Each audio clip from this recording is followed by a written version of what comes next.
picked up my phone. My phone's always on silent. And I had so many messages. WhatsApps, I had messages on Instagram. And one of the first messages I saw was, "I'm so sorry for your loss." I'm like, what? I'm like, who in my family? Yeah. What's happened? It's so weird. And because there were so many messages, I was like, this is crazy. I'm trying to inquire. I'm like, what? Like to this person? But then open another message and it's a video. Someone sent me a video of Dre crashing his car.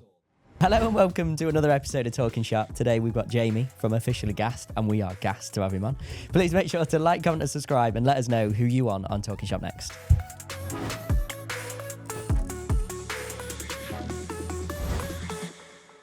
But no, thank you ever so much for coming on, mate. Amazing. Pleasure. Yeah. My pleasure. Thank you. Travelling all this way up the M1 to come and see us. So. Do you know what? That is something I kind of do for a living. Yeah. I'm driving for a living. My missus asked, she's like, how the hell do you do all that driving? It's nothing. Yeah. It's nothing, yeah. Makes it a little bit easier if you enjoy it, I suppose, doesn't it? And to be fair, when you get to drive the cars you're driving, that also makes it a little bit easier. Do you know what's crazy, actually? Like, talking about the cars that I drive, I know we had a nice little chat about my X4. That's the only one I drive. Yeah. Believe it or not, the other cars that I have, if you see me in one of my other cars, it's either because I'm going to a shoot, coming back from a shoot, or shooting. Yeah. And then they get tucked away. So I don't always get to drive the cars. Okay. But it's kind of the gift and the curse. Got all these cars. Yeah. It's a beautiful thing. Never get to drive them. Never get to drive them. Because I'm so busy. That's the thing. And the X4s are daily. Yeah. So it's the go and pick my boy up from nursery, drop him off. Yeah. And my little kind of A to B journeys and perhaps up to the OG battles. And that's pretty much it, you know. Yeah. So A lot of car to do it with as well. I know it's a decent car to do it with. It does everything. Yeah. We were talking about the smell, that beautiful smell of when it came through. That rich power, Smell of power, literally. isn't it? So for anybody who doesn't obviously know you, which will be far and few between of the guys watching this, guys and girls watching this podcast, tell us, who you are and the story behind the channel. Oh wow. Yeah. So my name's Jamie. I'm an automotive YouTuber. Started about 7.5 years ago, maybe closer to 8 years ago now. Basically making content on my own car to start with, which was a Mercedes A45 AMG. And then kind of moving on to reviewing other people's cars and then drag racing and kind of just crazy experiences within the automotive world. And basically it's just, I'm an adrenaline junkie. Yeah. So anything crazy, wild, powerful, you know what I mean? I'm around it. I do it. We showcase it on the channel. And that's pretty much me. It was birthed out of a passion. You know, I love cars. I live and breathe cars. We were speaking off camera about my kind of previous career of a HGV mechanic. So I've always been around the nuts and bolts and the workings of things.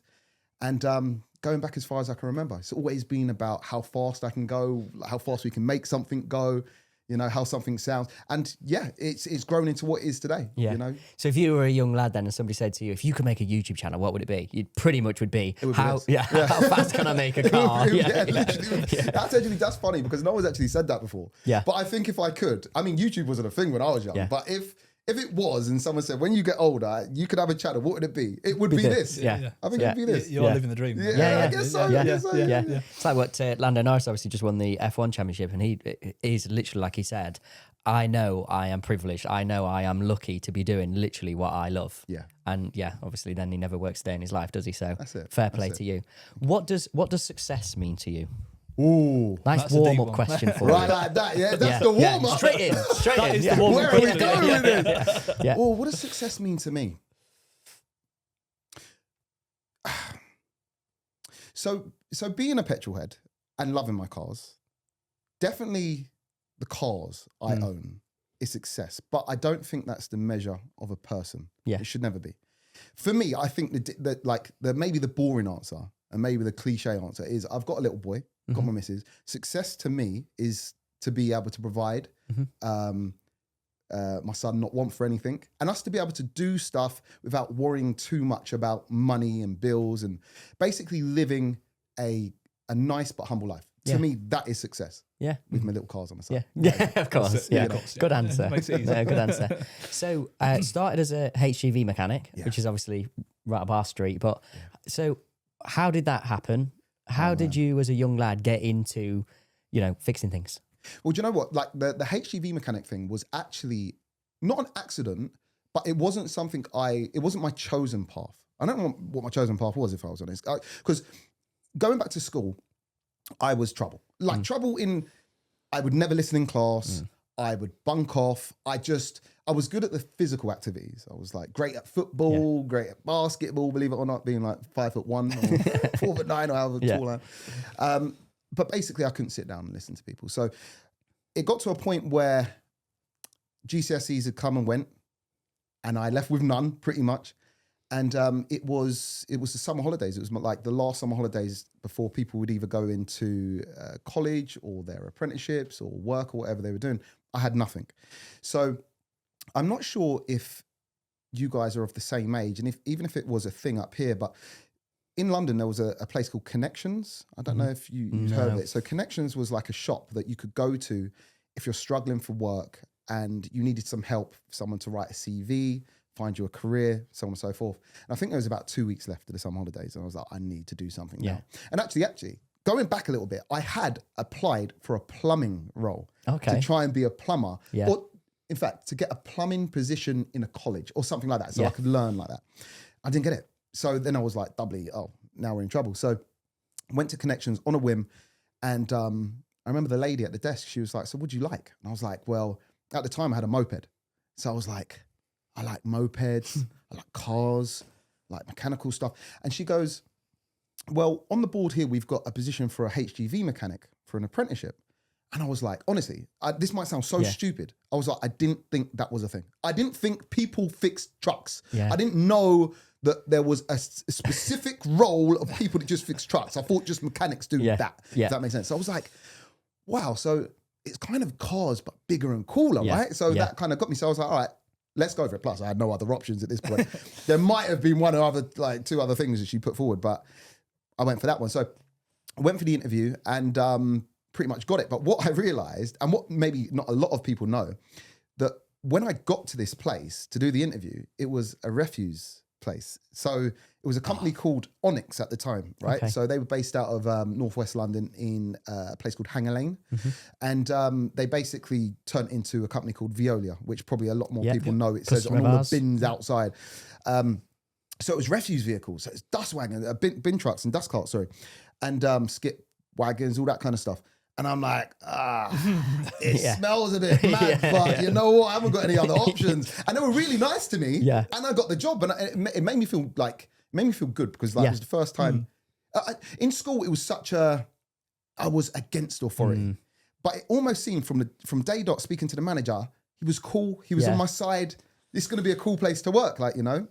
We see it out. So I done it. And, it's really interesting. Although it was dust carts and kind of big dirty work, this company looked after me like I've never been looked after in any other company. And I guess coming from the apprenticeship role all the way up, they saw me grow too, because the staff barely changed, which is quite a good indicator of a good kind of working environment, right? If it's got a high turnover of staff, there might be something wrong, whether it's the management or the work or whatever. Don't get me wrong, the work wasn't nice, but we were a team.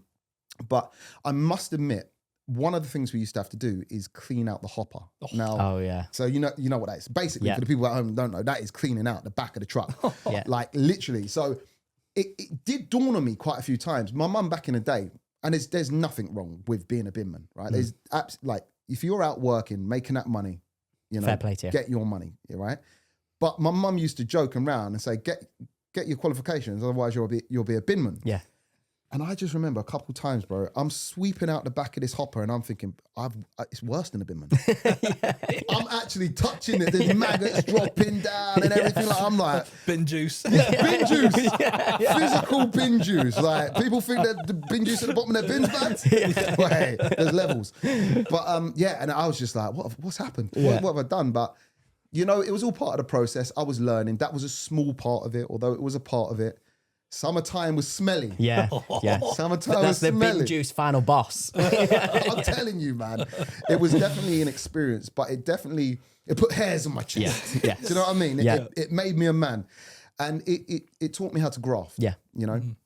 Going back to me not liking authority and always kind of being against the man and so on and so forth. It was the first time that I found that if you're good, i.e. a boffin at your job, which was kind of frowned upon in my circles at school. But at work, if you're a boffin, you were rated. You were good. He's like, oh, he's well good at his job. And everyone was like, hey, sick. And everyone gravitated towards that person who was good at their job. So it made me want to strive to be good at my job. So I really I put the work in. And I worked with Veolia for probably about 7 or 8 years. And the product was mainly Mercedes. And felt like I had got to a point where I kind of not outgrew the place, but I'd learned all I could learn. Yeah.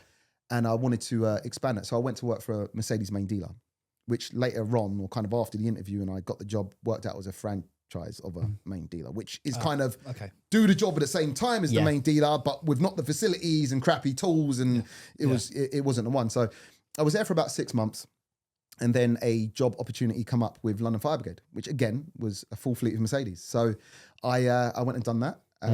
They were based out of Ruislip, which wasn't too... Have you been? Yeah, they've got loads of our kits now. They've got like 10, 15 of them. Yeah, I go there, the customer of mine, That's crazy. Yeah. In fact, I was going to ask you as well, what was the Mercedes dealership you... Rigel. It was Rigel. Rigel Commercial. Yeah, as well. Yeah, sold them kits, haven't we? Yeah. What do you think of it? I haven't been there for many years now. I'm like, with like a bit of a dive. No. You got place. I get to see all ends of the spectrum. So I do get to see, look, like the man in his van who's literally up all hours, doesn't have any of the niceties, doesn't have a coffee machine, let's put it that way, in the waiting room or whatever. So the dealership, the dealerships have their positives and they also have their negatives. Yeah. And equally to work there as well. I get to deal with people who have been there, done it, either gone back to it or started their own business and like compare against, I suppose, working for the man. But no, Mercedes is definitely one of the better ones. Okay. Cool. Yeah. But yeah, better than Iveco anyway. Yeah, sorry everyone. Sorry Iveco boys, but so I've worked on a few Ivecos too. It's basically Fiat, right? Yeah, and everyone knows FCA or whatever it is. Yeah, they're like a big group. Is it Chrysler in that group too? And a few others? Fiat, Chrysler, and I think a few more. Or is it just Fiat, Chrysler Automotive? Is that what it is? FCA. Yeah. They're kind of the cheap and cheerful. If that makes sense. Yeah. You know what I mean? So I haven't seen any cheerful. There's one chap, James Berry, I'll shout him actually, wicked mechanic. And if I'm ever with a customer who's like struggling on Iveco, I'll always recommend him. But sometimes I even ring him. I'm ringing him like, I need your help on this Iveco. But yeah, other than him, I don't meet many cheerful Iveco guys and girls. Yeah, man. But you know what? Like, so going from my first job and saying they treated me well to London Fire Brigade. Well, not the Fire Brigade, because it's actually franchised or taken, run by Babcock. Yeah.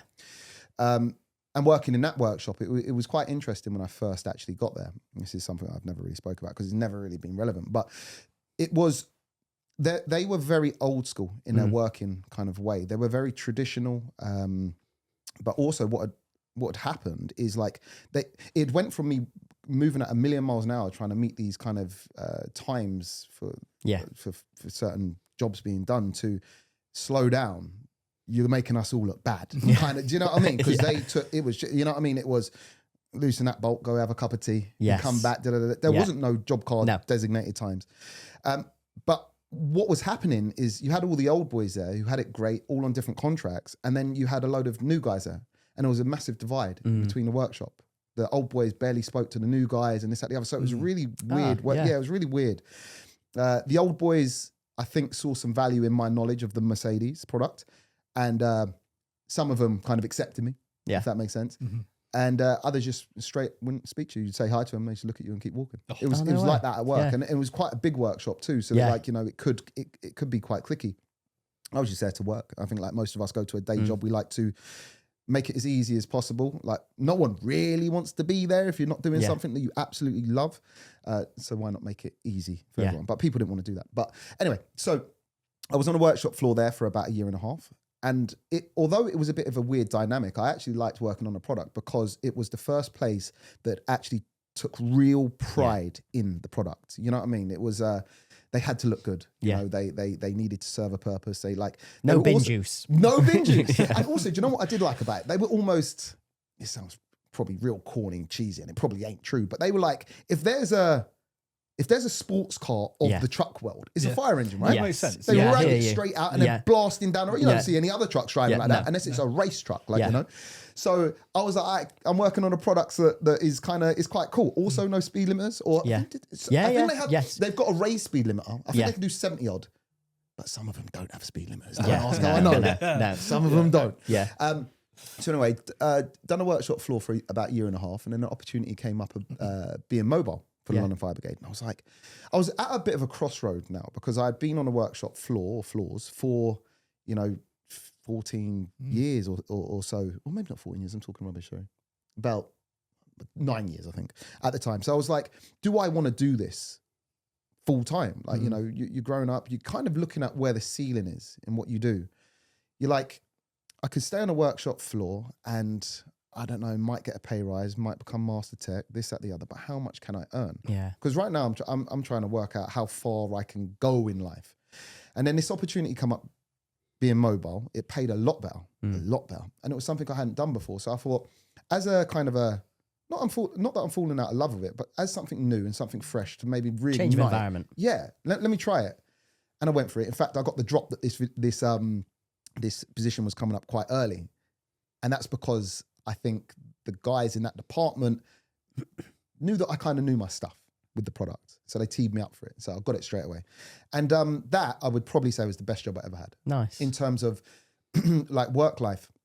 I had a van. I worked from home. Yeah. I ended at home. I basically felt more part of the fire brigade than I did the workshop. Because I didn't go to the workshop. The only time I would go to the workshop would be literally to pick up parts.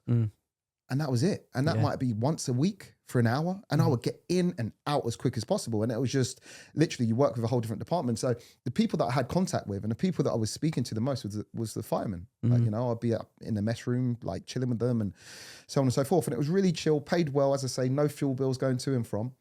And it was also at that point that I kind of crossed over into YouTube. And it was because of that job that I was able to cross over into YouTube. Now, in this day and age, with like the normal person, like they've got a 9 to 5, like and then some, overtime and so on and so forth. It's almost impossible to start a channel and dedicate everything to it because you'll literally have no time at all, and it can be physically impossible, especially trying to be consistent, which is key in this game. And what I would do some days at work would be, I would basically say I'm ready for work, because that's how it worked. In the morning, I would send an email. I didn't even have to call. I was just emailing, ready for work. They'd either send me a couple of jobs. Sometimes it might be 3 or 4 different fire stations, but it'd all be usually within one area. I could knock them out in like a couple of hours, like all of them, because they're only small jobs, right? If they're big, they go to the workshop. Certain days, they'd send me nothing. They go, just stand by in the area. So I'd be standing by. And I would go to work and not do anything for the whole day. So I'll go to the gym, I'll go shopping. I'm so bored. And at this point, I was switching over into YouTube. So I would film on the weekends, and mate, I'll get whole days editing whilst I'm at work. Done. Yeah. I'd sit in the van just editing a whole video. And I'm like, no one gets this ability. There'll be jobs out there, but it's such an opportunity to be able to grow my YouTube channel. And it really, really helped. But again, I was still flat out because not every day was promised to be editing, right? So some days you'd come home after work, you'd edit. Weekends, Saturday and Sunday, I'd be out filming. So like the pressure was still on. It allowed me to grow the YouTube channel to a size that I was able to actually kind of, it wasn't so much a leap of faith. It was kind of a calculated step, if that makes sense. Because it was already quite a well-oiled machine before I came to that kind of crossroads to jump over into full-time YouTube. So yeah. And now 1 million subs. Congrats. Crazy, massive man. congratulations. Thank you so much, outrageous. How does that it's feel crazy now, looking back at the journey? Do you know, it's very weird. It's very weird. Because you probably know, right, that everything is enticing until you get it, or seems better until you get it. I'll be talking about cars outside. Novelty. It's almost like, what will it be like when you get this thing or item or achieve something? It's just like, you, for instance, I've got a supercar, I've got a McLaren, which is crazy to even say, right? But you got it and it's cool, but nothing really changes after that, if that makes sense. So when it came to the million, I've been striving so hard just to keep on pushing and pushing and pushing. And, after 100,000, the next goal is kind of 1 million, but that's 900,000 subs different. So it's a hard, long slog, or it was for me, to get there. So achieving it was like man, this is crazy. 1 million people have hit that subscribe button, like to watch my videos, or they've connected with me enough to want to hit that subscribe. And you know they're stingy, right? They'll watch your video, they'll love the video, they still won't press subscribe. They might forget, or they might just want to watch 5 to make sure you are legit before they press subscribe. See, I did that for years, and it wasn't until really we started doing what we do, then I realised, this is hard. This is really hard to grow your subscriber base. I think it was much easier back in the day when there's way less competition, but still, obviously, I'm not taking anything away from any creators from back in the day. They've still done a phenomenal job. Look at like people like Mr. Beast, like what on earth, like next, just like not even on this planet. It's crazy. But I now have like a newfound respect. So the first thing I tend to do if after a couple of videos, not even that, like with the first video, I'm like commenting, you know, subscribing, just because I'm like, I get it. Yeah. I get it. That's how I feel. You know, certain times, like, I watch videos and I'm like, oh, this guy absolutely smashed it. And I click off the video and I'm like, hang on, what am I doing? Click back on like it. It's so, do you know what I mean? It's so easy to do, but it's also so easy to forget because content is just so, it's a dime a dozen. It's so, it's in its abundance. It's free. You can be picky. You don't have to thank someone after they make it. It's still going to make, do you know what I mean? So it's a weird one, but going back to that million, I still am buzzing to say I've done that. What an achievement. But I feel like for me, so my head's always ticking over. I'm always trying to find the next best thing or trying to push on and do this and do that. Now the million for me is like, it's a bit of it's a tricky one because I've got 1 million subscribers, but I don't get 1 million views per video. Yeah. And I'm not saying that is normal, right? I mean, like, I know a lot of people with millions of subscribers that don't get their full amount of subscribers or however much, or maybe even half watching each video. But for me, it's like, all right, cool. I've got 1 million subscribers, but I ain't got 1 million people watching. Do you know what I'm saying? So I'm now in a battle of trying to get them views up. Do you know what I mean? Try and make sure those subscribers are paying attention. Like, you know what I mean? So yeah, we've hit the million. It's stupid. It don't make sense. No, it's not reality. I bet you'll never get those figures, and that's what's sort of a shame about it. But you're talking about 1 million subscribers, but I bet you actually, if you were to look at what your coverage is, I bet it's way more than 1 million. That's what's mad about it. Is if just people just hit subscribe and watch consistently, that's it. Your views would be insane. Man. Going back to it, man, it's very hard, man. Like there's so much good content out there. There's so much good content out there, man, and there's so many people doing it now. Who's your favorite? Who's your you know, who's, like you said, that guy who's killing it? Who's Jamie's killing it guy? Do you know that there's a few? Yeah. But believe it or not, there's not a lot of automotive YouTubers that I check in for all the time, just because I'm really, really busy. I'm really busy, and I feel like when I do settle down with a little YouTube video, whether it be before bed or something like that, just to take me away, it's usually not automotive because I live and breathe that. Like, it's your job. That's my job and some, you know. So it's generally something like, I don't know, like, I'm not even into it, but it's just peaceful. It's like, I don't know, like camping outdoors. You know those camping videos, in like below 50 degrees and all this. And some travel kind of channel or like, you know, beard meets food, eats big food challenge. Just silly stuff, you know. But within the automotive space, someone who I definitely think needs one like really, really big shout out to know that he's doing well, but I think he knows he's doing well, is and I could call him my friend too, is Mark McCann. Yeah. He's built his channel into something that is more than, it feels like I'm watching more than a YouTube video. It's like a documentary. It's a documentary. Yeah. It's journalism. It's detectiveness. It's what goes into it should be commended. Like, you know what I mean? And I don't know if you guys have had much dealings with Mark, but I know people that perhaps have met him would be able to vouch for him being a top guy. Just kind of what you see is what you get. The way he is on camera is the way he's almost too nice. And you're like, Mark, like, why he's so nice? Like, you know what I mean? Yeah. But he's just a lovely person. Comes across really well. Yeah. His missus is lovely too. His daughter, they're just good people. Yeah, they are. So I definitely think that's an honourable shout out there. But there's so many people killing it, man. Yeah. There's so many people killing it that don't get the flowers they deserve. Yeah. Because it's such a tough environment. Do you know what I mean? It's so tricky. Yeah. You know? Yeah. Do you think over the years there's been a reason for your content evolving Is that just trying to get the next number, or is it just a case of just the way the contents, again, the audience want? Okay, for example, you started with car reviews, modified car reviews, drag races, car builds. Do you think that's just natural progression? Yes, yeah. So most of it's natural progression, but also some of it is seeing the way kind of the landscape's changing and trying to direct it into that. Yeah. But you've got to be very careful when you do that. And this is something that I've struggled with, is trying to give people something that feels new, that isn't too indifferent from what they subscribe to see. Yeah. Because you do too much of a left turn and they're like, what are you doing? What are you doing? Yeah, sure. Yeah. We want to see, and then you So give you them went what full they want to see. JLR on it. Yeah. You go full JLR. Not that fruity, but you know what I mean? I've tried some stuff within YouTube.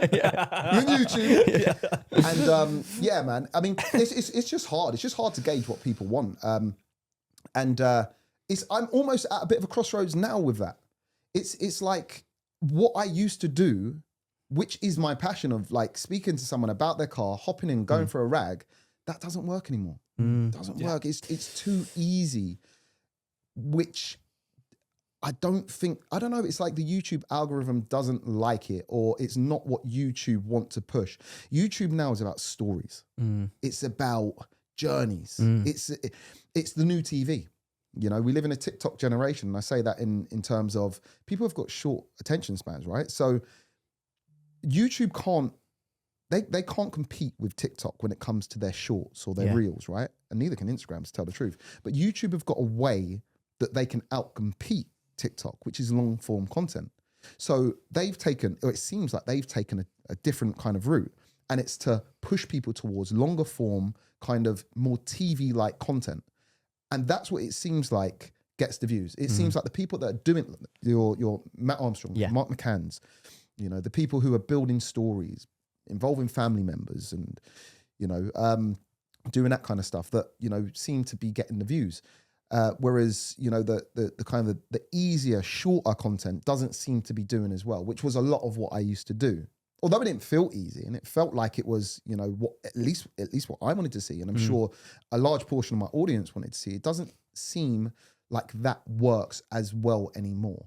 So it's tricky, but I'm trying to just add little elements to make it a little bit more engaging and kind of just feel a little bit more, just a little different, if that makes sense. And you'll gauge from that what works, what doesn't. 100%, 100%. And I battle with it, man. It's really tricky, especially like 1 million subscribers, right? Yeah. But like, I recently went to America, and I have done maybe about 4 or 5 times in the last 3 years, and I would say my first free visits and the videos I made were pretty successful. You know, we had some videos that didn't do too well, but at least every kind of visit, I'd do like a video that would do like 1 million views or close to. And it's like, it makes it worth it in that respect. And the last visit was really strange. I went out there and I went to an event that wasn't a pinnacle event. So maybe that was part of the problem. And the original idea for me going out was to actually bring one of my cars out to America. That was going to be like the big thing. I'm flying one of my cars out to America and I was going to compete. And the event was called FL2K. For anyone who doesn't know what that is, but has heard of TX2K. TX2K is based in Texas. These two events aren't actually related, believe it or not. They got very similar names, but FL2K is in Florida.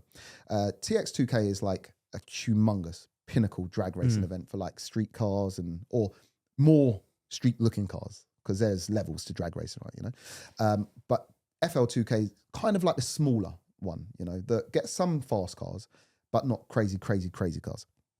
So it was a great starting point to fly out there, you know, test the waters with the American audience with my car. Well, about a month before we were meant to go, my car wasn't ready. We had a massive hold up on my gearbox. So it was like, do we still go? And it's like, we're kind of getting hyped to go. Like, let's go anyway. So we went. I thought, you know what? I'll change it up. I'll just make some content on other stuff while I'm there. But what I won't do is I won't follow the event, because what you also get when it comes to following the event is you've got the YouTube channels out there covering these events that are known to cover these events, that are American channels that will have what happened on that day uploaded that same day. Yeah. I got to wait until I get back from America. It might be 2 weeks. Yeah. And I might have 3 other videos that need to go live before that Yeah. video goes live. So I can't win like that. I can't like, my video has to be engaging in some other way. So what I usually do is follow someone's story within that event. But if I'm following the cool car, it gets covered anyway by these other, you know. So this time I was like, I don't know many crazy cars that are going to be there. Let me not cover the event. Or in fact, let me do a vlog of the event, just a 1-day vlog of the event, put it out, see if people like that kind of content, because it's something I don't do. And it's going back to like testing the waters and seeing what works. So I've done that, put that video out, absolutely flopped. Which I was like, all right, cool, I ain't doing that again. But the other videos I've done were like just reviews on people's cars, you know, and in my opinion, relatively cool cars. But this is where I think I went wrong, because relatively cool doesn't do it anymore on YouTube. You're in America.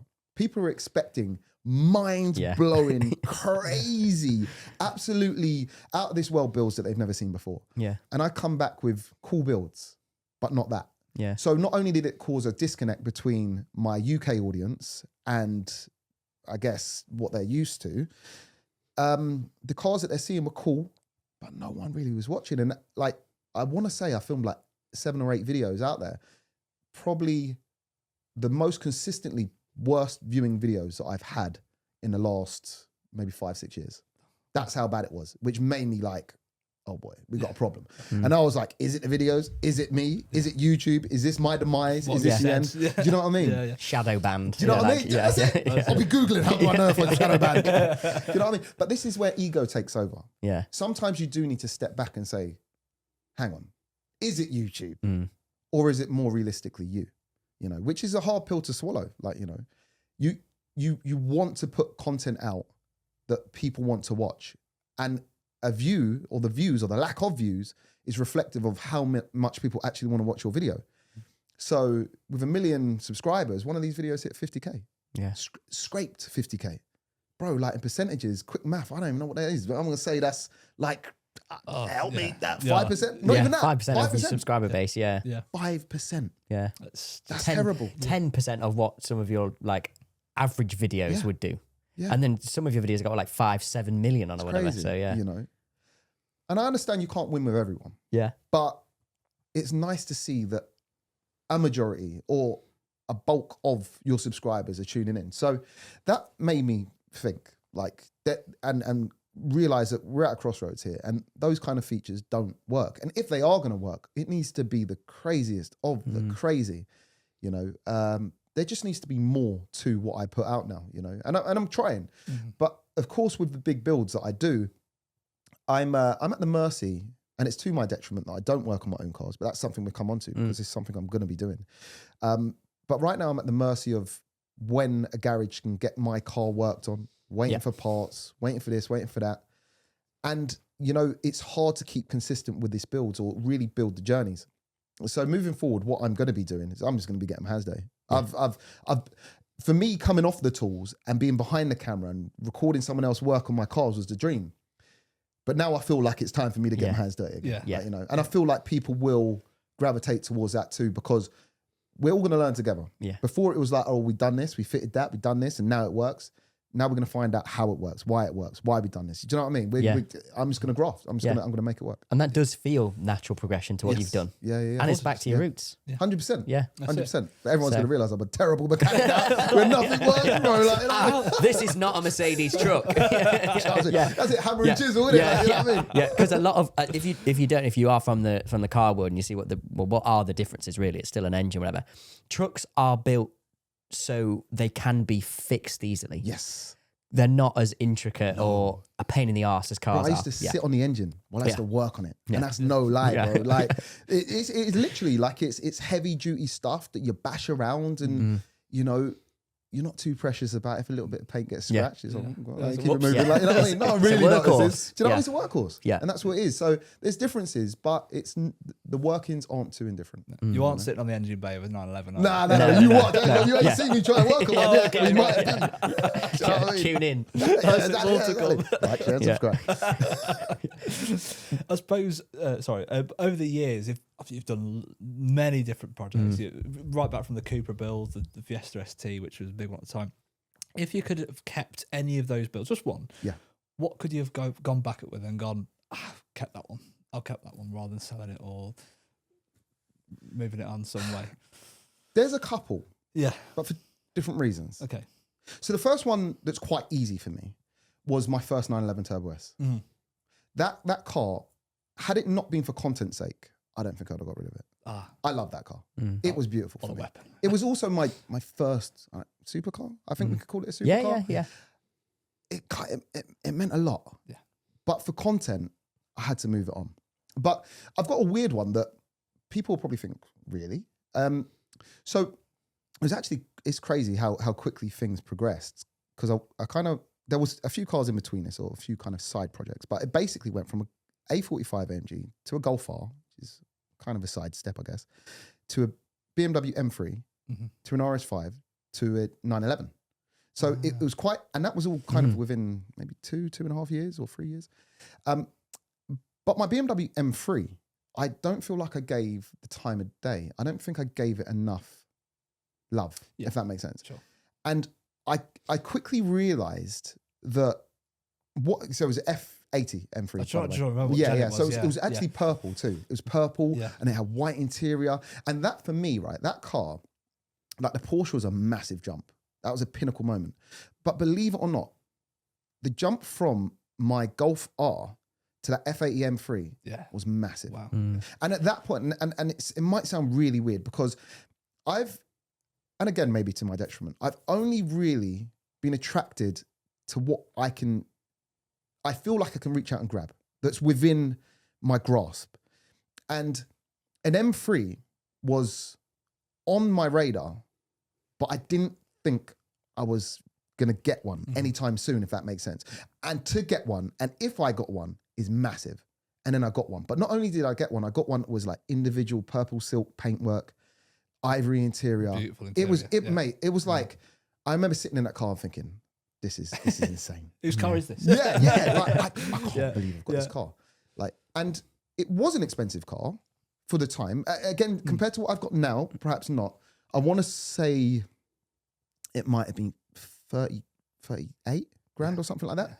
And that's a big jump from my 20 grand Golf R. You know, when you're like nearly doubling the value of your last car with the next one, that's a big jump. Oh yeah. And I got mixed up in things moving too quickly and concept moving too quickly. And I didn't have the car longer than maybe 9 months. Yeah. Saw an RS5. I was like, oh, an RS5. No one's made content on that. I guess it was just trying to be the first to do something with something, you know? And I moved on to the RS5. And I honestly, I want to say, within 2 weeks of driving the RS5, I thought, what have I done? Oh, really? The RS5 is a backstep. Yeah. Honestly, it was just not.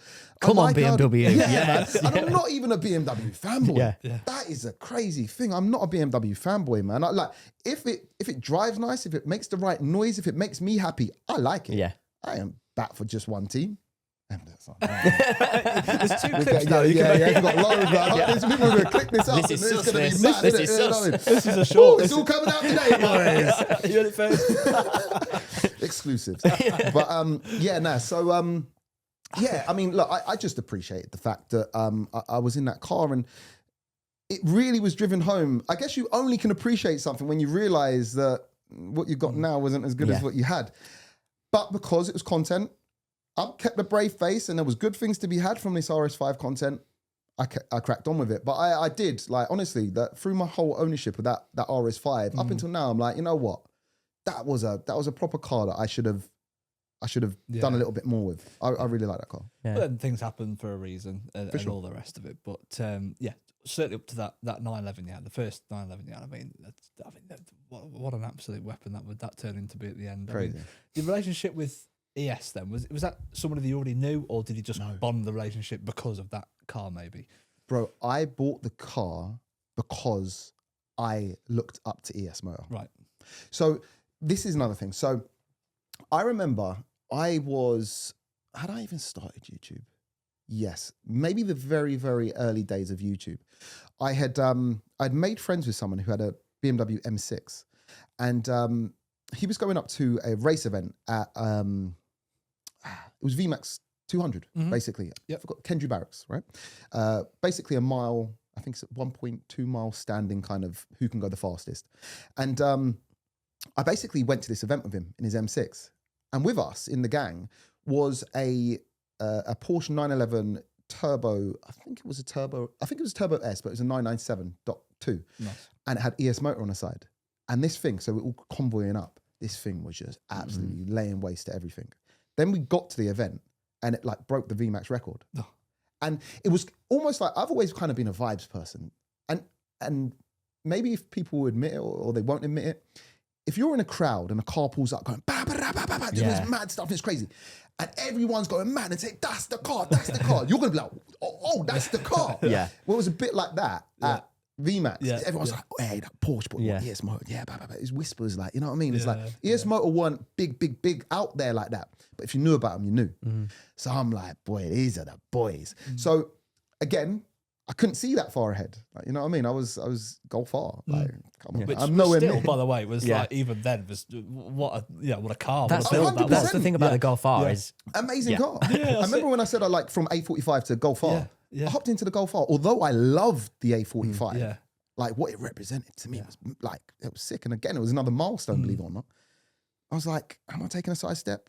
Maybe. But then I drove the Golf R and I was like, oh, it's a better car. Yeah, It's a better car. Yeah. And I've done that level of sort of well, not Change. quite, but power level on a Coopra, and yeah, it's like nothing else you've driven. It's really weird to explain, but just what you can do to a standard engine. Yeah, he is mad. Volkswagen, I don't think ever sort of initially knew that engine would do what it's What it doing done. now. Yeah. It's It's peak crazy. performance. Yeah. And again, taking nothing away from these cars because, bro, like humble beginnings. Like as I say, in the back of a hopper, cleaning out, you know what I mean? Whatever it might be from dust carts, bro. Like this is crazy. Yeah. Like to even be here, like, and I'm a realist. Like I'm in my 30s now, and I didn't start YouTube until I was like 28. Like my life was, that's how my life's gonna be. I thought this is Jamie. Like, you know, this is, well, I never thought it'd take a twist like this. I couldn't have imagined. You're on the bins thinking, I should have been a plumber. Should have been a plumber. Do you know what I mean? Like, But if you were a plumber, the chances of you doing what you're doing now, like, happened. surely not. No. well, everything happens for a reason. I know, like, I've been in predicaments in my life, and I'm like, why has this happened? So, like, losses, this, that, the other. I'm like, why has this happened? But I've got to stick to everything happens for a reason. That's happened because in the future, this is going to happen. Or I wouldn't be here now if that didn't happen. Yeah. Like, you know what I mean? Of course, like some things I wish they never happened. But yeah, it's crazy to think where I am now. And could I? Do you know what? Had I know you like? Sorry, this is me going off on tangents. now, No. But like, kind of just deep in it as we're speaking. But 17, 18-year-old Jamie, like, you know, with these dust carts, you know, had I been walking down to the cafe or whatever, and I'd seen 30-odd-year-old, why don't I keep it? I'm 37. Yeah. Had I seen 37-year-old Jamie driving by in a Porsche, I wouldn't even, that's not obtainable.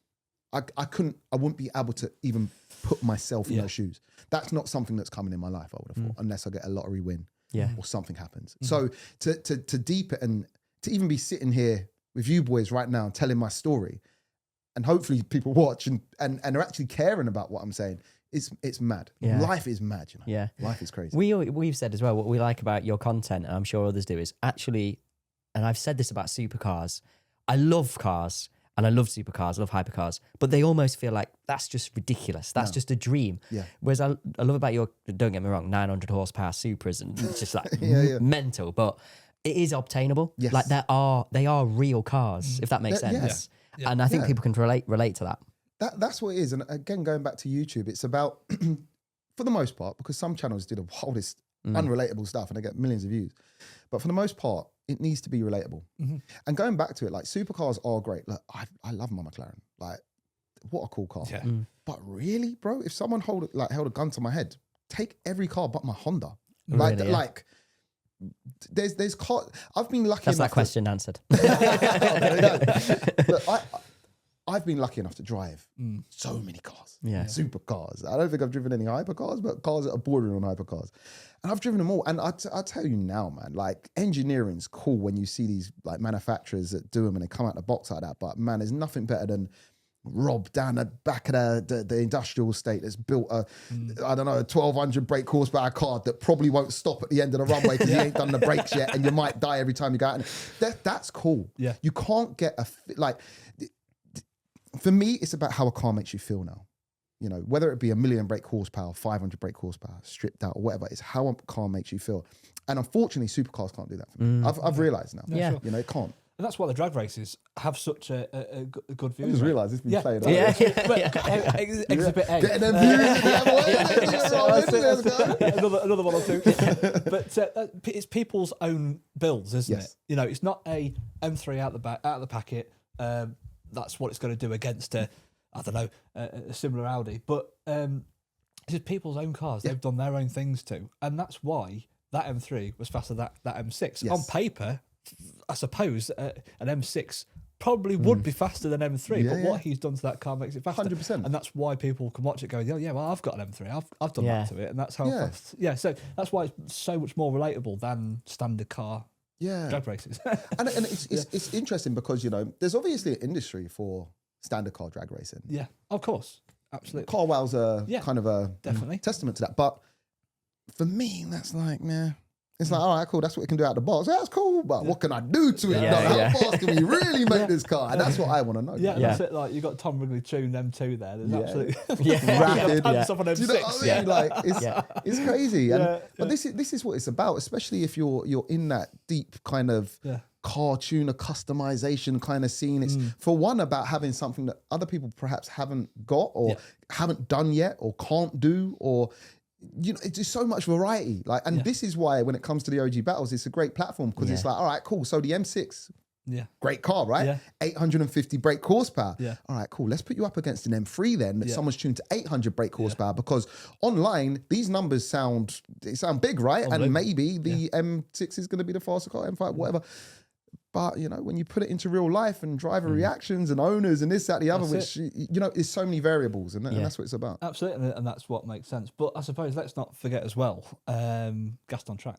Yes. That's another direction of the content where it's gone recently. But that's been going now, dare I say, a couple of years. So Gassed on Track has been going publicly for 2 years, yes. Yeah. We've had 3 events in about 2 years. The first event was kind of a dipping your toe in the water publicly and seeing how it goes. And it rained the whole day. It pretty much got rained off. But a lot of people still turned up. So we was like, all right, cool, we got something. And that was at Donington Park, by the way. Yes. And then we've done 2 at Silverstone now. That's it. And our one that we done last year, massive success. Bigger and better this year, massive success. Going to go even bigger and better next year. But Gassed on Track actually was born from a thing that we started called Gas Gang, which was like a paid membership site. And if you were a member of Gas Gang, you could come to our track days. So we started a few little track days. They started at Castle Combe. We done 2 or 3 at Castle Combe. And then we moved on to Cadwell. We done a few. We done a few tracks around the UK. And we enjoyed them, but it come to the point, it was like, this is so cool. Let's open this to the public. Let's make this an event. And it was born. And now it's just like, it's absolutely crazy, man. You know, over 10,000 people this year. And again, at the home of British motorsport, like Silverstone. Yeah, it's mad. What a cool location, you know. And going back to it, bro, let's see how many times I can use this today. Little young Jamie in the back of a bin truck. Yeah. Do you know what I mean? Now we're at Silverstone. You know, Silverstone are working with us. They want us at their location, their facility. What an achievement! You know, and it's that's something that is it's interesting. Like right now, I'm like, let's see where this can go. It's still in that kind of stage. Let's keep pushing. Let's see where it can go. We've done something with it that we felt that other events are lacking. And we've brought everything together. We've brought all sides of the automotive community together. There's literally everything, you know, rally cars, drift cars, show cars, stance cars, F1 cars. We got motorsport mixed with tuner cars. We got, like, do you know what I mean? And that hasn't been done or executed, in my opinion, as well as we've been lucky enough to have executed. And, you know, the feedback from these events, it's like, I know, like, people are like, yeah, you're going to say this. Like, you know what I mean? And it's quite interesting because at the events, the previous 2, I got people coming up to me like, this is the best event we've ever been to. Best event.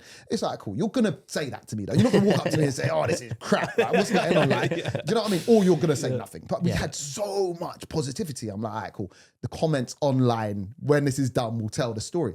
Mate, carried on that way. It's like, this is the best event we've ever been to. Mate, definitely going again. Absolutely like, you know what I mean? And it's just been like that. And this year, again, it was just, mate, I enjoy it. Like, you know what I mean? Yeah. It's like, and when you can create something that you really, really enjoy being at and witnessing and being part of, man, I think you're onto a winner. And it's your own event. It's my own event. It's crazy, like, you know. So yeah, man, I'm really looking forward to 26. See how that goes. Yeah, I couldn't go this year. I went to the year before. Okay. And yeah, that sort of atmosphere. Yeah. Everyone's having a great time. Yeah. Everyone's in their own cars, but no matter what it be. Yes. And yeah, that's it. And that's it. See, that was the other thing, right? So it's also like taking nothing away from the events that cater to, I don't know, people who are a little bit more wealthy or the grassroots people. We're bringing all that together, bro. We had Koenigsegg Regeras. Koenigsegg Regera? Is that what it's? Tis, yeah. Yeah.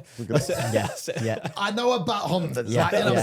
So we had the Koenigseggs, we had Zondas, Pagani Zondas, 918s. Bro, we had TDI bloody clapped out smoke machines. Like, you know what I mean? Like, you know what I mean? Everything there together, enjoying it. Everyone equally enjoying the space. And the thing that we love about Silverstone is, right, so we've got the track, because obviously Gaston track, there's public track time available. But our events within that. So you've got this, you're encapsulated in this kind of noise machine, like, you know, and there's always something going on, because if the track time stopped, then our live action's going on. If the live action's not going on, now we've got like our fun fair. We've got a full fun fair. It's all free. You know, you just bring your kid. It's great for the kids too, right? But there's always action. There's always something going on, not a dull moment. So I love the fact that once you're in, there's always noise ripping off. And it's just like, if you're a petrol head, this is the place to be. It was immediately sort of obvious of walking from the car park into the and then first thing I hear is you on the microphone. That's it. That's it. Oh, well, here, that's it. Yeah, it is your event, and yeah. already you can hear you, and that is definitely apparent. So yeah. No, thank you, man. I'm glad you enjoyed it, man. Yeah, that's great. Yeah, I do have to tell a little bit of a funny thing. I've just noticed. So when me and Aaron, obviously, we put questions together because neither one of us, like, we sort of get overwhelmed a little bit with what we're going to ask. It's just like, we just go mad. We get really excited about what we're going to ask. Oh yeah. And what we do is we use ChatGPT to like structure, to make sure that like the conversation flows. And my ChatGPT, I've nicknamed Sydney Sweeney. So on every question, it's like, Sydney, you should ask about this. Sydney. You're gonna call me Sydney in a minute. Sydney. Why have you called it that? Yeah. Well, we know. We all know why. Yeah. I suppose we're sort of on the subject of builds there, but I'm in the M240. Yes. I mean, what? He's been waiting to ask about this. He's been waiting. That's it. Only because before the M3, I had a same generation M240i. Okay. I think in my mind, I made it my own car. I thought, it's cool. And then you bring that out. It's like, this is the thing though, bro. Like to be different, you have to kind of do that crazy stuff, man. Like, and it's not that I don't want to do it, right? It's just like, obviously it's a bit of me, but yeah, it's wild. And it's quite interesting you asked me about that now, but it's very relevant at this time, because we've literally just got the car back on the road or the strip, and you know, it's kind of performing. But I don't want to say too much, right? It was what it touched. I don't want to say too much, right? So I'm so positive when it comes to cars and everything I put out, But there's some things right now going on behind the scenes with that car that if I was not the person who I am, I'd be outing some people right now. Which is a kind of a bit of a left turn, because he's not me. But it's definitely not Osprey. Like Osprey, who built the car, like 10. Yeah. You know what I mean? Like Chris and the team, they are spot on. It's other people, sponsors and things like that. Nightmare. Anyway, I'll flash back to me saying my car was meant to go to America, never went to America. It was the M240i. We know. You know, so so with that, anyway, I mean, right now the car is kind of working. Had a big race the other day. Didn't go to plan so much because of the weather, but should still make an interesting video. Don't know how well it would do view-wise. But yeah, that car is absolutely wild. And the story to it is actually quite... It's a sad one. Yeah, it's a tragic one. It's physically a tragic story that I've kind of been, well, it's just like I've been wrapped up in without wanting to be. Now, Talking Shop wouldn't be possible without our title sponsor, Eclipse Diagnostics. If you work on commercial vehicles, vessels, or machinery, you need Jaltest, the UK's leading multi-brand diagnostic tool from Eclipse. Plug it in, run a scan, and you'll get the OEM fault code, the components linked to the issue, and a clear step-by-step guide to fix it. No head scratching, just results. And it's not limited to one or two brands. Jaltest covers all manufacturers and models. So whatever rolls, sails, or shows up at your door, you're covered. It also goes beyond diagnostics with dealer-level functionality, ECU programming, calibrations, DPF regens, and loads more. Plus a huge library of wiring diagrams, repair manuals, and OEM technical data, tightening torques, reference measurements, the lot. So you can get the job done right first time. With Eclipse, you're backed by world-class technical support when you need it most. Enquire today and quote code TALKINSHOP to get a free cable saver with your diagnostic order. Training at your premises also included. Thanks, Eclipse. Now back to the show. Essentially, for the people who don't know and haven't heard this story, going back to TX2K, that event, it was last year, March, yeah. Basically, I went out there and I was kind of filming my stories and following people's journeys, and met up with a young fella called Dre, who went by the name of OneTock.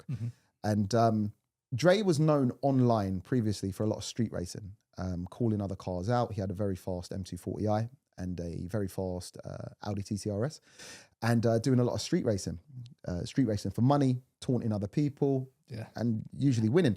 But what you got to understand is street racing, definitely, like in the UK, you say it's like, oh, like street racing is it's Marmite, you know, to a lot of the culture, we're like, yeah, that's cool. But then, you know, it's very frowned upon also to a lot of people. But people need to remember, not that it makes it right, that the structure of street racing out in America is a lot different to or what we call street racing here. It's organized. It's in their DNA. They've been doing this. It's very, very different. They'll meet up, I don't know, 1 o'clock in the morning on a road in Timbuktu, like close the road, prep the road, and properly, they get like 7-second cars out on the road, 6-second cars out on the road, and they race for money. It's like proper, it's usually properly done, you know. So he done a lot of that. I'm not saying it was executed as properly as that, but again, a lot better than like, or a lot more organized than it would be here in the UK. And yeah, so we made a video on his M240i, and at the time I was done with the BMW community in terms of toxicity. It's a very, very weird place to be, the BMW community. And I like, the reason I had kind of actually said, nah, I've had enough, was I had a Mark 5 Supra and B58 inside it, right? So, and didn't everyone remind me every time I was driving a BMW Z4, like, you know what I mean? Like, great. Yeah, car. You know what I mean? Like, thanks for that. Thanks for telling me. Just again, way better looking, by the way. Just Exactly, look way cooler. You know? And basically seeing all the toxicness that kind of came with that, and obviously having a few BMs prior, I was like, I'm done with the BM life. Like, I don't need it. Anyway, hopped in his car, we done a feature, drove this car, I was like, oh my God, I did not know they could do this. Like, the car was like 1,500 brake horsepower. Let me drive it. He was on slip. He only had one seat in the car. So of course, I was like, you gonna let me drive it? He's like, yeah, I want you to drive it. Full power. I want you to feel this, man. You got this. Bro, it just started like trickling with rain. Yeah, like, I remember this and bro, video. we got slicks on the back. He's like, nah, you'll be right. I'm like, bro, I don't know if I will be all right. But anyway, I'm gonna try it. Like, you know what I mean? Like, left-hand drive and everything, not my car. But anyway, had a go with it, and it blew my mind. My mind. Video done really well. And that made me pivot so hard on what I thought about BMs. And of course, at this point, no one in the UK was building any 240s to that level. So I was like, all right, cool. We got a plan. Dre literally physically on the video is like, bro, you're gonna build one. We're gonna do this together. We're gonna let you know what you need to do. You're gonna have the fastest M240 in the UK, maybe Europe. Like, you know what I mean? We're gonna do this together. Him alongside M Powerhouse, which is kind of his shop, or the shop that he worked with or built his car. The main man there is Merrick, and shout out to Merrick because I'm still in contact with Merrick. Not as often as now because my main point of contact was Dre. However, got back and set to going out to get an M240i and purchase this M240i. And it was at the point now where I feel the stages in builds had kind of been played out. Like, wait for a new video to see me do a stage 2. It was like, no, we're going to town now. now. Balls like, end, yeah, balls deep on this one. Like, you know what I mean? So we went to work, and that's where Osprey came in. And man, their work ethic, their fit and finish of what they do, and everything they've done for me is honestly 10/10. Like, and don't get me wrong, this is like the biggest build they've done. So everyone's learning along the way. But anyway, interestingly, that same year, which was gosh, a little bit earlier on. It was November. So it was at SEMA last year. So I was out at SEMA, and I didn't actually film any content. I was there for a company and something. Anyway, it kind of all went a bit weird, and I was just out there. And I remember this quite strongly because obviously it's massive, but it was very weird. So I was in America. I was in Las Vegas, and I was in my hotel room, and I just couldn't sleep that night. I was tossing and turning. Eventually fell to sleep, and then I woke back up at like maybe 5 a.m. or something. And I'm always one of those people who don't, like, if I wake up early and I know it's not time to wake up yet, but my alarm might go off in 10 minutes, and I want to protect, I might fall back asleep, and I might feel like I've slept for 5 hours. Like, you know what I mean? So I won't check my phone. So I laid there for what felt like an hour or so, and I'm like, oh, this ain't working. Just pick up my phone. I picked up my phone. My phone's always on silent.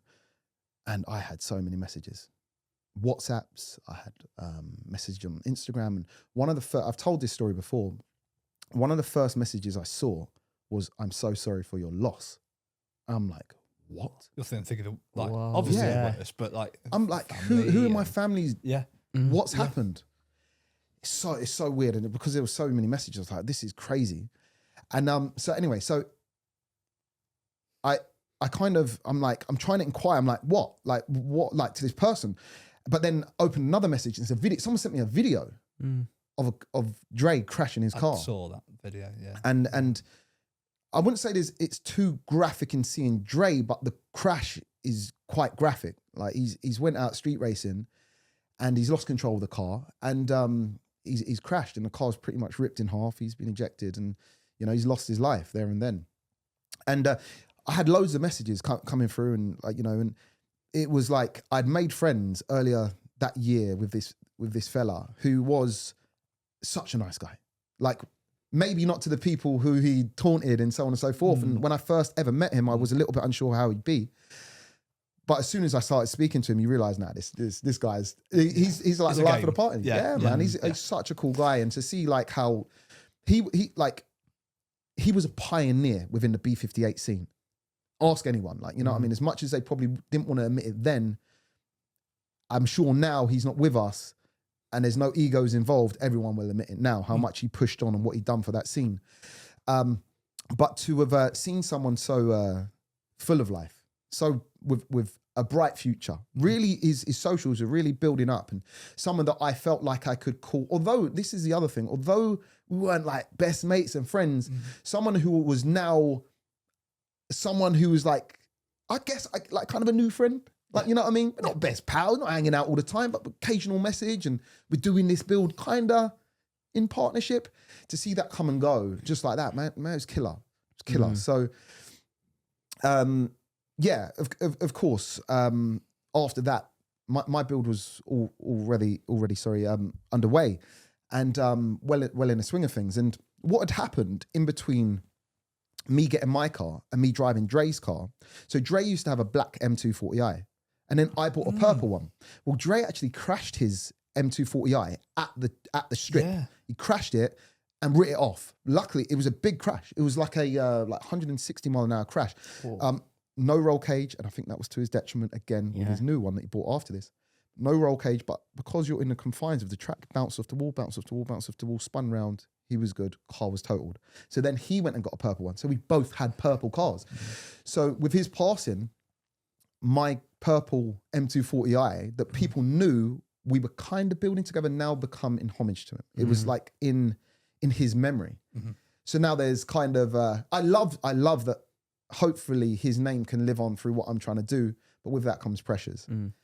And his car was fast. Yeah. And we haven't proved that yet with ours, But this is cars and tuning. This is 1,500 brake horsepower cars that left the factory with 300. Yeah. Do you know what I mean? It's pushing the It's boundaries. the unknown, really. It's the unknown, you know. So things can't always go as smooth as perhaps they appear on TV or on social media. But we show it warts and all. For us, the journey hasn't been that smooth. But, you know, shout out to Osprey once again. We're trying.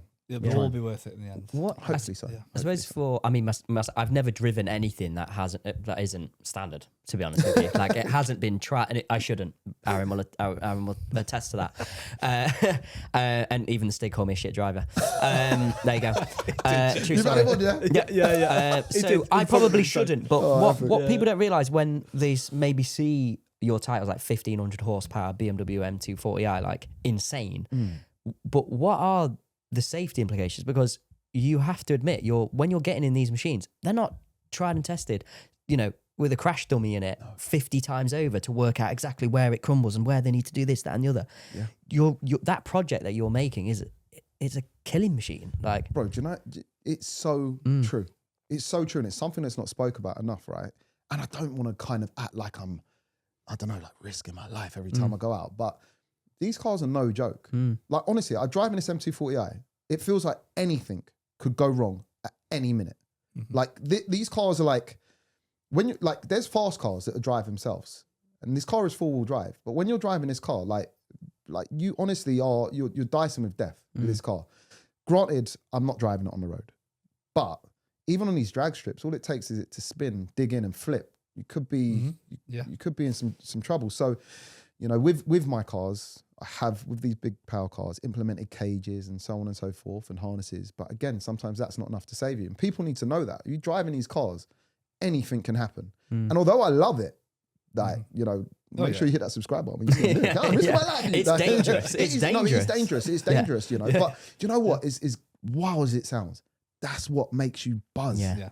That is what makes you, when you hop out of that and you're buzzing, you're like, man, that's adrenaline, right? Yeah. Adrenaline junkies, that's what they do. That's why people climb buildings, like nearly half of the time fall off these buildings or walk the tightrope or whatever they do. It's a buzz, man. Like, and that's why we do it. It's a bit like you're jumping into that car with a grizzly bear or a tiger or something, and you're walking out like, I just tamed that.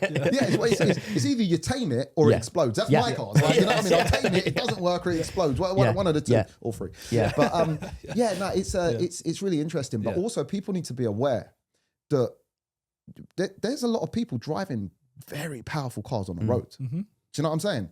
And bro, things go wrong like that. Yeah. Like, you know, and this is the other thing, right? Like, I don't want to sound like an old man, because I've been guilty of tearing up on the road many times. You know, I have, people will notice I've steered away from doing on-road features. You might now and again catch me out on the road, but I generally do it at the runway. And that's for many reasons, but safety is a massive concern. And with a channel of over 1 million subscribers, kind of want to put out the right message, you know. But right now, not everyone has access to tracks, so I get it. But there's a lot of powerful cars out there on the road that people don't need extra driving certifications to be driving. These clowns with money building 1,000 brake horsepower cars have no clue how to drive these cars. Do you know what I mean? And things go wrong. For the most part, and most of the time they don't, but when they go wrong, man, they go wrong quickly. And big. Big. Go wrong big. If you half a sort of brain cell, I suppose, you have to respect the car. The power. And I think people jump from something with not a lot of power into something with a hell of a lot of power and don't know how to treat it or how to handle it when it all goes wrong. And the worst thing is too, not the worst thing is, but like we all know, look, and I'm guilty of it. And it's all been part of the fun. Like, this is the thing. I'm never sitting here telling people like how to behave, but of just spare a thought. Like, you know what I mean? Coming from someone who's seen like, or lost people. And seen crashes, like, you know, stuff can go wrong. But if you're sat there with your mate in a 1,000 brake horsepower car, or two of your mates, and you're out on bro, like, it's you want to show them what it can do. Famous last words. Watch this. You know what I mean? Like, you know what I mean? Like, it's crazy, but again, it's part of the buzz. But stuff goes wrong, man. And like, we're at 1,000 brake is the new 500 brake, I know, right? where have we gone now? Well, how is like that even? You know, base spec Ferrari is 1,000 1,000 horsepower. Yeah, there you go. 1,000 brake. Yeah, we used to watch, Bugatti Veyrons, like 1,000 brake. horsepower. Like, Yeah. oh my God, W60. It's like, V6. There you go. Yeah, easy. I've got a 4-cylinder that makes more than that. You know what I mean? Like, and people don't even get. People are like, yeah, that's cool. Like, you know what I mean? There's 3-cylinders. I think there's Yaris GRs Oh, there is. making over 1,000 bhp now. Yeah. Like it's gone stupid. Yeah. And they slap. And they do, bro. But where do we go from here? Yeah. What are we physically going to be driving rockets or riding rockets? It's like so. that. Yeah, I think so. 2,000 brake horsepower will be a normality. Yeah. I know. When you're making cars where the tires, there are the tire technology or tires aren't capable of doing what the car is capable of. That's when we've reached a whole new level. The tires in half of my car are like, what is going on? Yeah. They can't believe what's going on, bro. These tires, they did not sign up for the abuse. Yeah. Do you know what I mean? I give up here. Yeah. because modern cars are like over-engineered. They're so good. They're amazing. Obviously, you mentioned the M240i. It's like mass-produced, done so well, and made so well. Are there, flip it over, you do everything what you've done to like 240i. Are there certain systems that actually you think, do you know what, this for a standard car is there to keep you safe, but actually this could kill me? Like, is there a part of a modern car that actually just doesn't work for what you're doing? I mean, airbags Okay. Yeah. are probably one of them. Yeah. Yeah, airbags. I mean, the thing is, I feel with race cars, you see like, let's say GT cars, British touring cars or something like that, like you realize they haven't got airbags inside there. They've got other safety devices. They take those out because it just doesn't work alongside what they're trying to do. For what reasons, I don't know. And actually to say that, okay, we're taking an airbag out because it won't work with what we're doing, like, I think it's just part of the process of building a car, why they come out. I don't know if they would still work being there, but I don't actually know. But when I've got a clip-off steering wheel and things like that, you can't have an airbag in that. We've got bucket seats, you can't have the side airbags and things. So they've just generally came out as new things go in. But I can't, there'll be people out there and they'll be able to say, no, well, it's dangerous at this point to have XYZ in your car that is an OEM product. Yeah. And this is why we take them out. But I can't, off the top of my head, Think of one, like in Think of particular. Yeah. yeah. I'm sure it'll come to me later. Yeah. When I'm driving home. You're right though. You look at Formula One is the one for me. It's like the pinnacle of technology and whatever, and racing on the edge. But these things are insane. Like the Roman Grosjean crash. I don't know if you ever saw it in like 2021, I think it was, towards the end of the season. And he literally hits a barricade, like a metal barrier, and splits it. And the cockpit that's designed essentially to keep them safe is that it just literally goes straight through. Fuel tank blows up, like the whole thing sets alight, and he's absolutely fine. Yeah, they can make some serious kit now that can keep you alive, and that halo. So the halo that they put on F1 cars. Yeah. Do you know what? Like, I think the pinnacle of safety is rally cars. Yeah, they're mad. The way they clap them cars and roll those cars and granted, don't go as fast as F1 cars. Yeah. But man, they really put those things. They sound like they do. Yeah, you know what I mean? When they're sideways as well. I'm telling you. They'll roll it and they'll go, Mate, I've seen them like smack off one rear wheel and keep going. Yeah. Like, nothing Crazy. happened. Like, do you know what I mean? But safety now, and this is the other thing. Safety for our cars is it's not obtainable, but it's there. It's there and it's abundant. But again, it's expensive, isn't it? Yeah. You can pay, like, people care about making their car go fast. It might cost 10 grand to build your engine. It might cost 10 grand to get all the safety equipment too. I know what you're going to do first. Yeah. You know what I mean? It's that whole thing of power, brakes. Yeah. Power.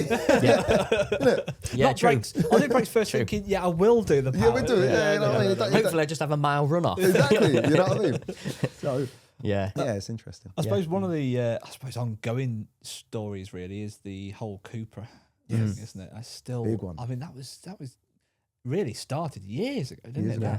Now? Years ago. Still going on, really. Yeah, man. That is, man. A few hours along the way there, really. But Yeah, I continuously take L's, man.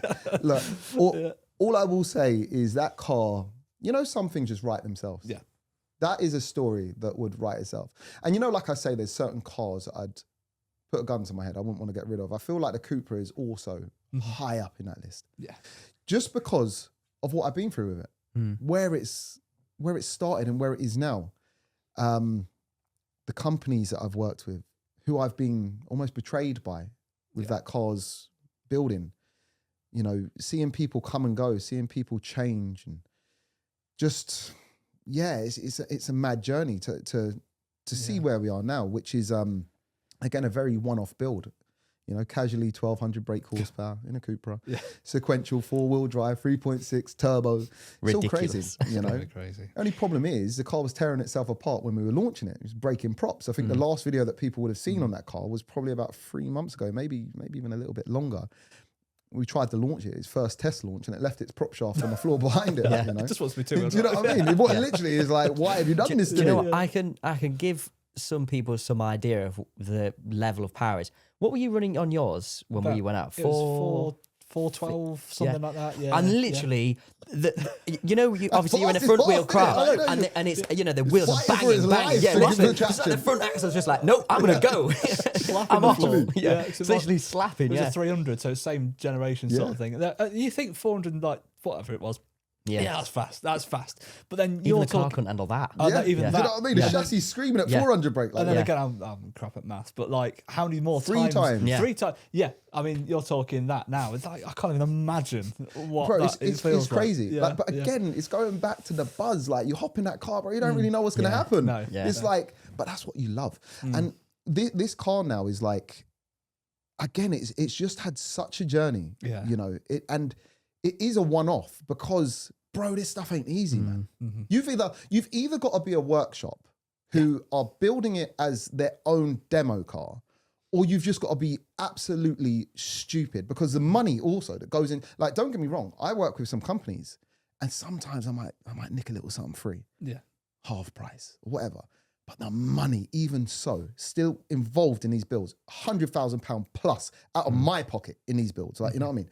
God knows any sane person wouldn't do that to a Cupra. No. Because they'd go and buy an R8 or something. You know what I mean? And that's what makes it better. Because it's like, it shouldn't be, no one's really going to do it. No. I'm stupid, I'll do it. Like, you know what I mean? But it hasn't been easy. No. And do you think that's maybe why people have let it down? It's because it isn't their car. It isn't their product, if you like. They're just given, there you go. Yeah, I think it's, we give it a try. Yeah. I reckon we can do it. I'll give it a try. And then get doing it. It's like, oh boy, this ain't as easy as I thought it would be. It's like, not my cup of tea. It's not my, you know. So yeah, with that, where we are now basically is, a little update, a little exclusive. I'm not sure when this video is going to go live, or probably a couple of weeks. 4 weeks. Now. 4 weeks? Yeah. 4 weeks. Okay, this might be an exclusive. If not, people would know by now. But basically, so we were having major problems off camera. I say we, Turbo Elite, which if people don't know who Turbo Elite is, Turbo Elite are the company that were my saviors, basically. Only problem is they're in Austria. Yes. So they are not close. Yeah.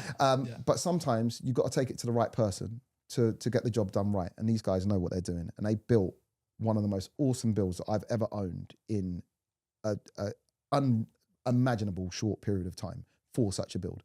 And they executed it amazingly. However, it's got 1 or 2 teething problems, but literally only 1 or 2 teething problems. And it is literally that trying to like stop breaking prop shafts when we're launching it. And it's not their first rodeo. They've kind of had cars on that platform, namely the Mark 6 Golf R. And I think they've done a Mark 7 too, so even the same platform. But they've done 4-wheel drive conversions with VR engines, you know, and things like that. And they've made them launch. But my one was putting up a massive fight. So it's been breaking prop shafts, twisting prop shafts, breaking drive shafts. They couldn't work out why. I won't give away too much, but these guys are like, their mapper, or the fella who works on their tuning is a wizard. He's not just a mapper. He is like a scientist. Yeah. He builds the ECUs. Wow. It's not like we've put a Cyvex in that car. It's not like we're using OEM management or any other standalone ECU.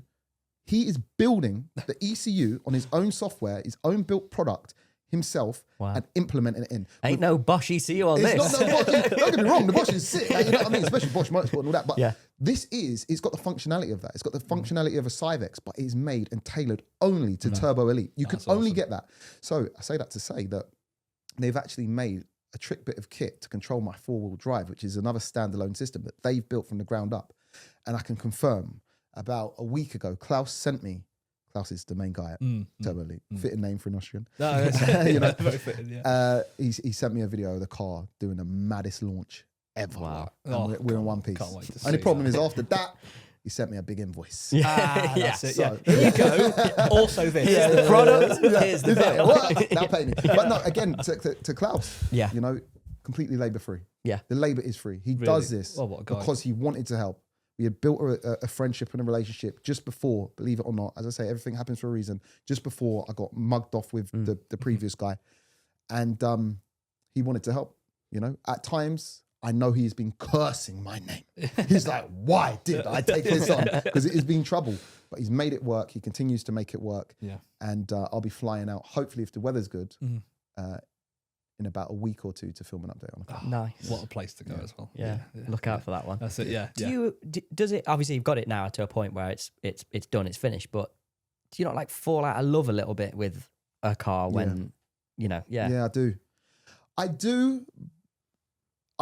do because I think I am able, it's a gift and a curse, I'm able to take my mind off it for long enough to forget why I liked it in the first place because I'm caught up with my other builds. So I have fallen out of love with builds. But usually what it takes for me to fall back in love with them is just to hop in it and just take it down the strip. Yeah. And you know, the Honda has been one of them. And man, it can be a love-hate relationship. That car, man, it's put up a fight every step of the way. But again, it's because myself and OneTock, we stepped into this not having done it before. It's like, we give it a go. And they've tried their best, you know, but we're learning. Yeah. We're learning every step of the way. Yeah. And that, again, mate, the money in that car, it's 150 grand plus. And I get looked after. Yeah. Do you know what I mean? Yeah, this is Honda. it. You're not paying, You know what I mean? you know, well, you know, you are paying, but yeah, you're being looked after. I'm being on looked that. And after, still, bro. yeah, And that still, money. like, and don't get me wrong, that is again partly because I started out wanting a 500 brake horsepower car. Yeah. And then I blow up that engine and it's like, maybe we'll build a 750 brake horsepower car, try run 1,000 brake for it, blow that up. So it's been like a lot of trial and error. If you wanted to build the car I have now, it costs you half the price. Like, you know what I mean? But it's trial and error. But again, you know, all these times when they break makes the times when they go right that much sweeter, you know? So I've fallen out of love with that a million times, but I know deep down in my heart, that's my car. Yeah. That's my baby. Next time you drive it, it'll be Yeah. worth Yeah. it. So 7-8 years deep, 1 million subscribers, projects going on galore, McLarens that you don't even get to drive. Obviously, you mentioned going over to the US like 4 or 5 times the last 3 years. Is there a little bit of like, where do you draw the line on work-life balance? You know, is it take over? You know, it's literally taken over your life in I'll some put ways. this into perspective. Yeah.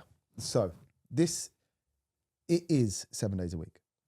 Like, this is no joke. Like, people probably know who have YouTube channels, yourself. You know the graft that you need to do behind the scenes.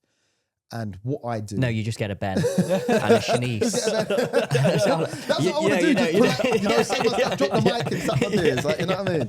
I need a Ben. Yeah. But yeah, man, it's a lot. It's a lot of work. And I have a young family. I've got a missus and I've got my boy who's turned 2 a little while ago in September.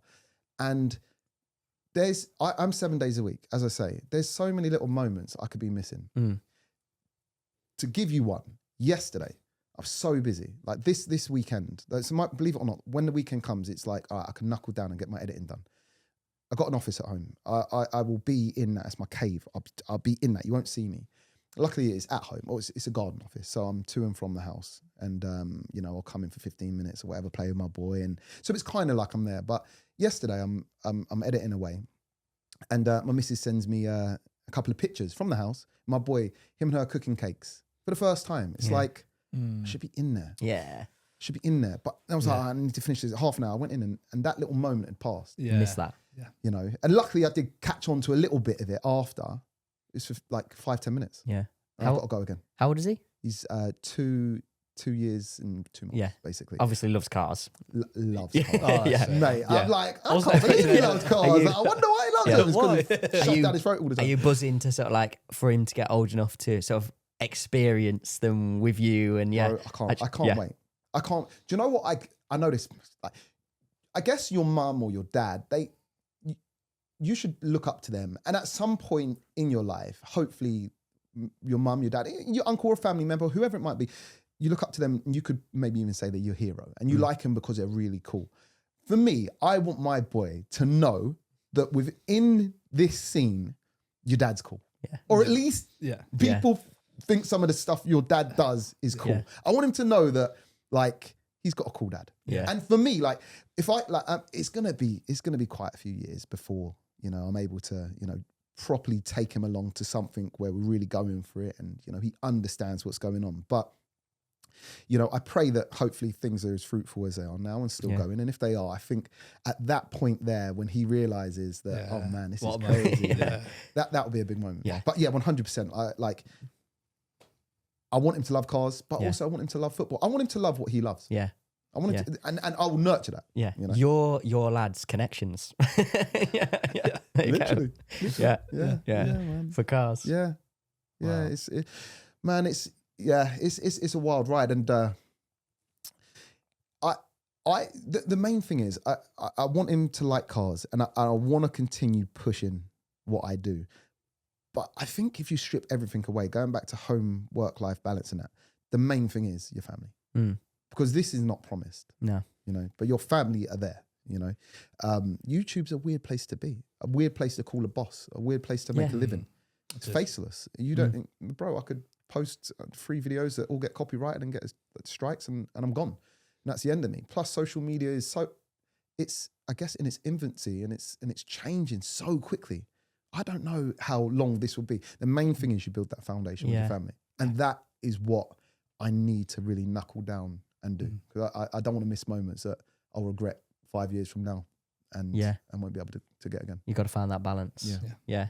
It's like you look at Matt Armstrong as a great example of somebody. I mean, he doesn't have kids, obviously, or doesn't seem that way, but he literally must just work 23 hours of the day and have no time for anything else. Because how else would you be able to put these projects out in 24 hours? And then also he's got stuff going on at home. He's flying to him. It's mental. I think like there was a time in YouTube, and I don't think this exists anymore, or definitely not or in the same way it used to, probably 10 years ago, where people, I feel like you could just blow up so luckily and just make the odd video and just get millions on of your views. phone. Barely put in any work. Bro, the game's changed, man. If you want to be successful, man, like within this, you've either got to be super grafting or you've got to have a team that are grafting for you. Yeah. But somewhere down the line, someone's grafting to make these videos or to grow your channel. It's not easy. No. It's not easy. When you're working so hard, I mean, to be honest, I don't know, but do you have any negativity in the comments? And if so, how do you deal with that? And do you know what's interesting? So this is something that's actually quite interesting because I see this video on right now. So, and again, this is kind of to answer your question, but kind of going off on a bit of a tangent because I want to address something. If you don't, I will. So. I want to address. So we've got a public service announcement. So basically, now and again, I'll get a negative comment because you can't please everyone. And I learned that very, very early on with YouTube. But I would say 90% of the comments are positive. But it's always the negative ones that get you. You know, that's how it goes, isn't it? Like, you kind of put out the video and you're like, you probably put it out and you usually think you've created something pretty cool. So for someone saying, oh, that was a cool video, you're like, yeah, it was cool. Like, you know what I mean? Or thank you. Like, I appreciate that. But it's the negative one is like, damn. Especially if they hit something that's actually right. Like, it's kind of a constructive criticism, but sometimes they might put it like in a proper negative way. Where you're like, right, dang.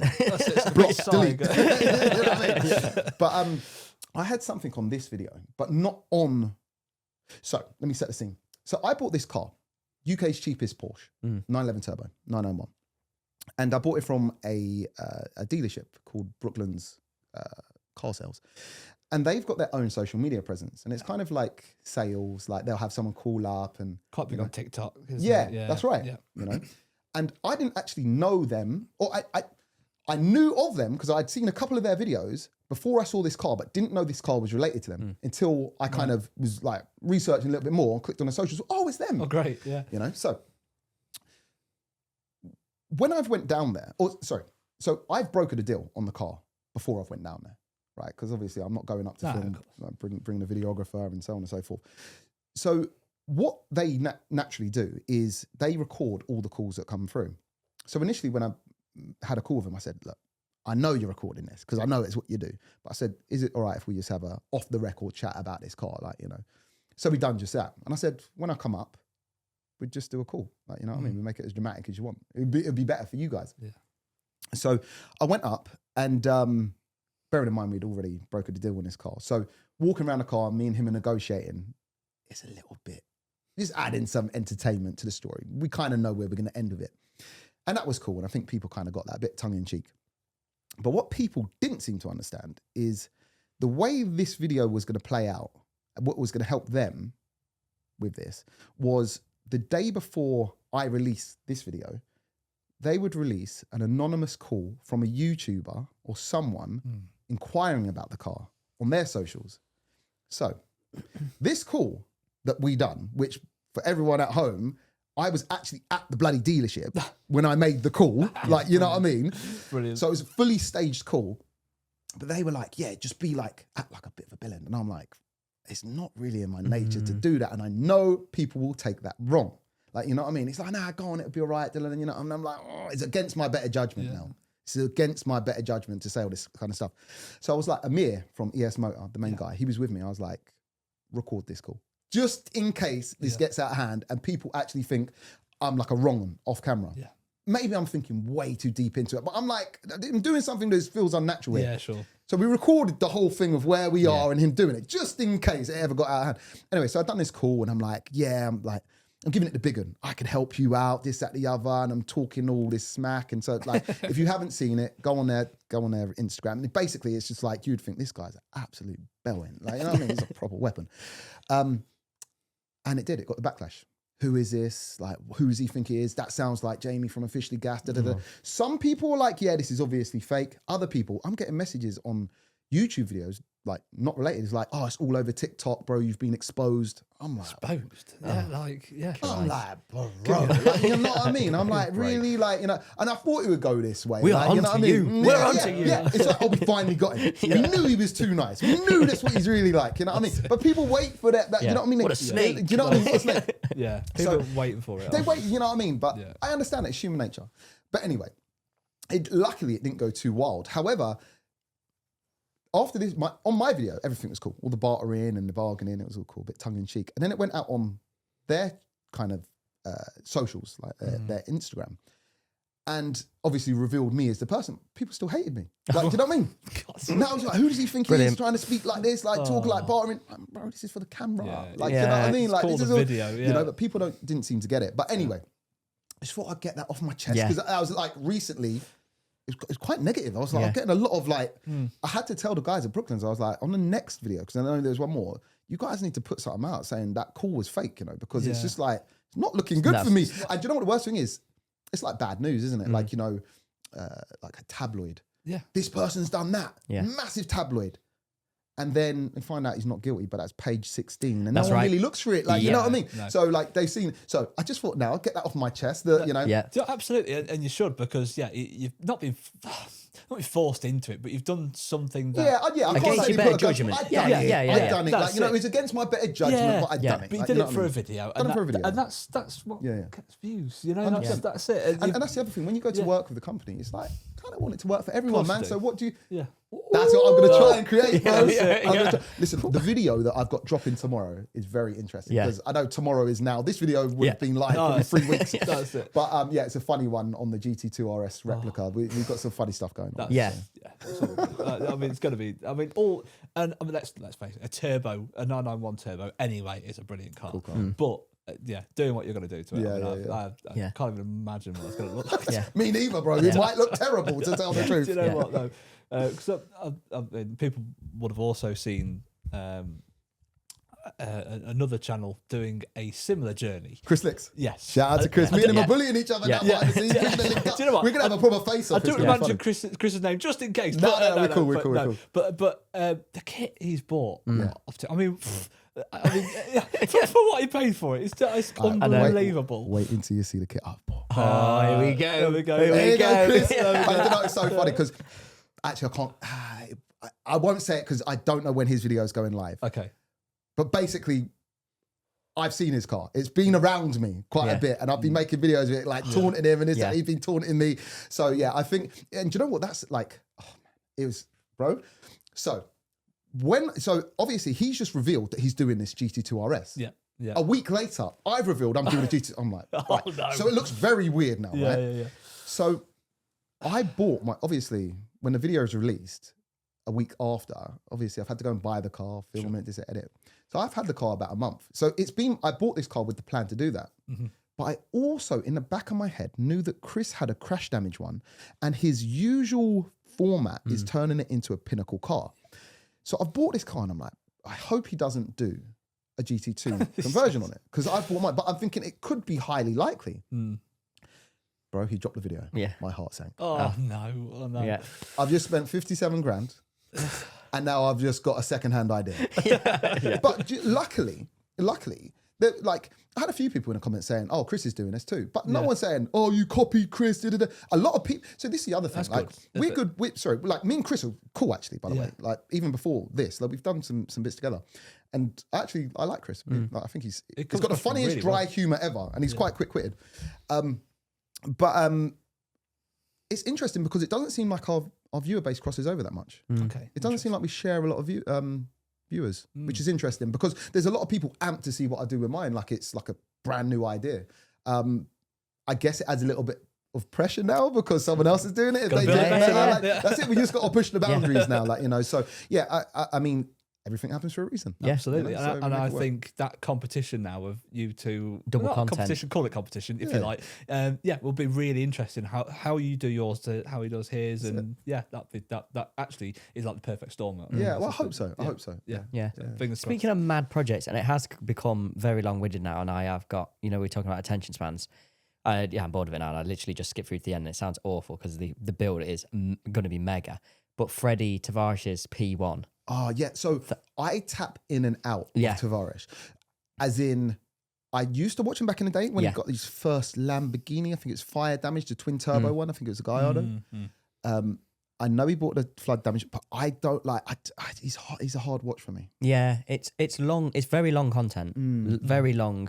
And you're talking about telling a story. He's like going into very intricate detail, getting all the engineers on, and it's very engineer. Yes. And I do tend to struggle with that format, and I don't get me wrong, I'm literally every video, every update he's got on it, I'm like skipping through it like, oh, this is going to be insane. I can't wait for the result. Well, I suppose that's why like people like Slicks will do well, because that's what's happened. Yeah. That's why we're doing it. Yeah. And this is what it's like now. That's what project's almost done in like 1 or 2 episodes now. Yeah. And, which is tricky again. It is very tricky because obviously that's how people want to consume content, right? They kind of want a bit of information, but they want to keep this moving. They want to be engaged. But keeping it moving and keeping engaged means things move quickly. Which means big projects or projects that could be lasted out 6 months, a year, bro, they could be over in a couple of months. Like, you know, so it's hard to find new stories and new tales and things like that. And also, what do you do at the end of the project? Do you get rid of the car? Do you keep the car? Are you hoarding cars now? Can you afford to keep a car that you've got that much money in? Like, do you have to get rid of it to start the new one? So there's so many different aspects. But Tavares is, I know he's done well and he continues to do well. And he's got I'm sure a loyal fan base. But for me, it's not kind of my type of content. Yeah. As I say, like, you know, when I do get those spare 10 minutes or half an hour before bed, it usually ain't any type of automotive content. It'd just be something completely. Yeah, I do the same too. Yeah. Me and some colleagues, we were talking yesterday. Like late night seems to be like these two guys in like, I don't know, Indonesia or Bali. I don't even know where it is. Oh, but like, he's just building something mad. Clay and they're chopping down like bamboo and then making. And I'm like, making an underground 4-level jacuzzi spa sauna. That's mad. And then the next day I'm trying to change a light bulb. Like, I'm useless. But you know what? I heard something about those. Yeah, they actually take a long time. Do you see they're doing it all in one video? I'm hearing they take like 6 months. And like really, really long. I saw a video, something like someone exposing it or something like that. It's not like a quick. Nah, it's not. It's very long, but it makes sense, man. And that is kind of, I think that's social media. Yeah. It's smoke and mirrors, man. Like everything is not as it seems. Yeah. You know, but people just want to see that end result, the shiny, they do. You know, that's it, finished product. So you've got to give it to them, you know. Yeah.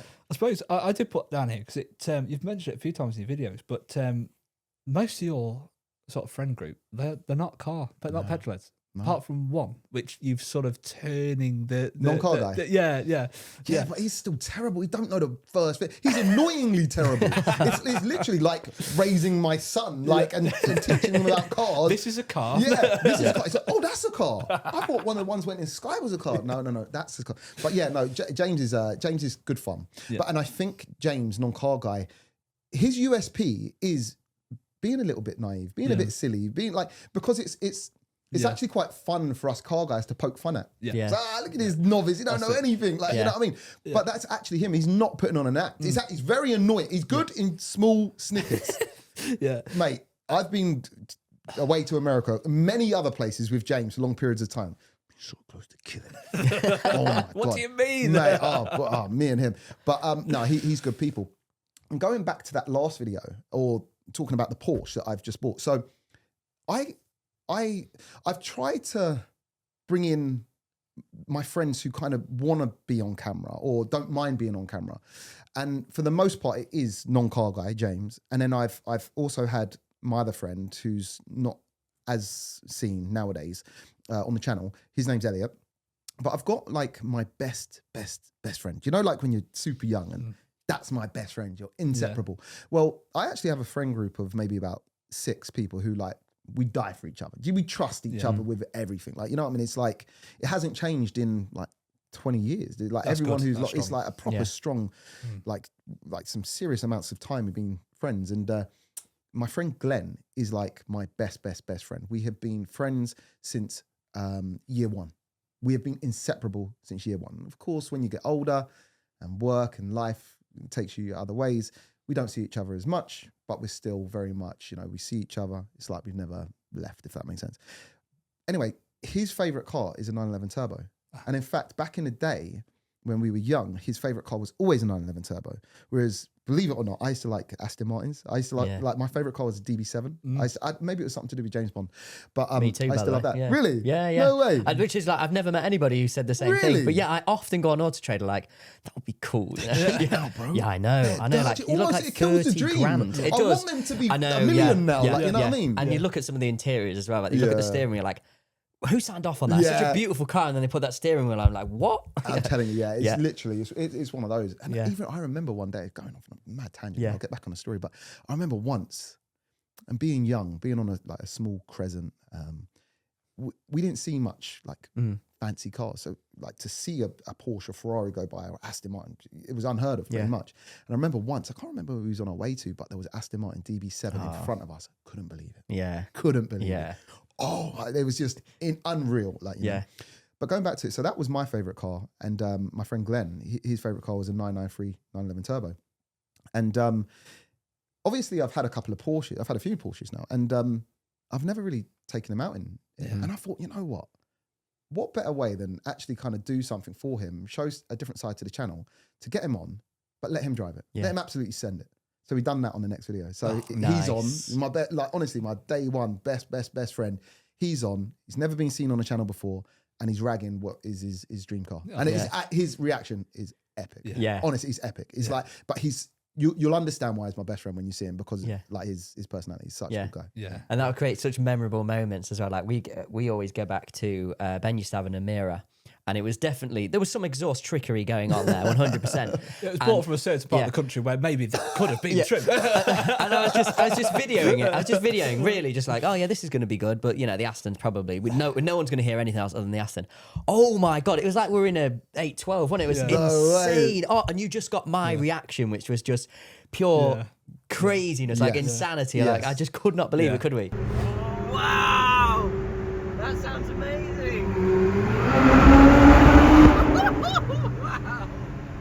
Wow. And honestly, we'll never forget that now. No, that's it. That Amira screaming like a V12. Yeah, because I was in the Aston in front. Yeah, great. Cracks and popples. Popples? Yeah. Pops. It sounded great. Cracks and popples. That's a new one. I thought, it sounds good. And then there's like screaming. Is that like Ferrari V12. joined this convoy? I thought, what's in this tunnel here? And I looked behind me, and like Ben's headlights just like flew up to us. I'm thinking, it's him. But you're right. Those memories will live with you. No, it's honestly, it's moments like that. And I guess you can only. Clip that video, by the way. Put that in there. We've got to put that in there. We've talked about it so many times. Put it in there. My reaction, honestly, amazing. But do you know, it's like, that's when you know you're maybe not even a true petrol head, but that's when you know you're like, cars mean something to us. Yeah. You know, when it can create these memories. And again, I say you don't even have to be a petrol head. You could just hop in something as a complete novice and be like, oh my God, that's crazy. Like it gave me an experience I wasn't expecting, but it makes it all the more special. Of course it does. Yeah. When you're about this life and you get a memory like that. You know, because your mates are like, they're not a massive car group. Some of my friends are, some of them just don't care at all. Do you ever do that? Like, I'll often watch a video, like, or there'll be a reel, like, oh, they're not like a V12 Aston Vantage or whatever. You seen that, like the guy going through the tunnels in a suit, like recreating the James Bond, or there'll be like a V12 Lambo, and I'm showing my missus. She doesn't care. She's like, wow, like I need to just show someone. Yeah, you can't. I can't send it to any of my friends. Honestly, I can't. But you know, I've been blessed enough now to have made friends. Yeah, obviously not day ones. But made friends within the car scene that I can share that kind of stuff with. But which is crazy too, because going back to it, you know, when I first went to my first car meets, I usually had to drag someone along, see who would come out with me, bribe them somehow if they'd sit passenger to come to a car meet. To the point where, I know it sounds so like sad, but I used to go to car meets on my own. Just and chill and just then make car mates. Yeah. Do you know what I mean? And just speak to people in passing or whatever. Yeah.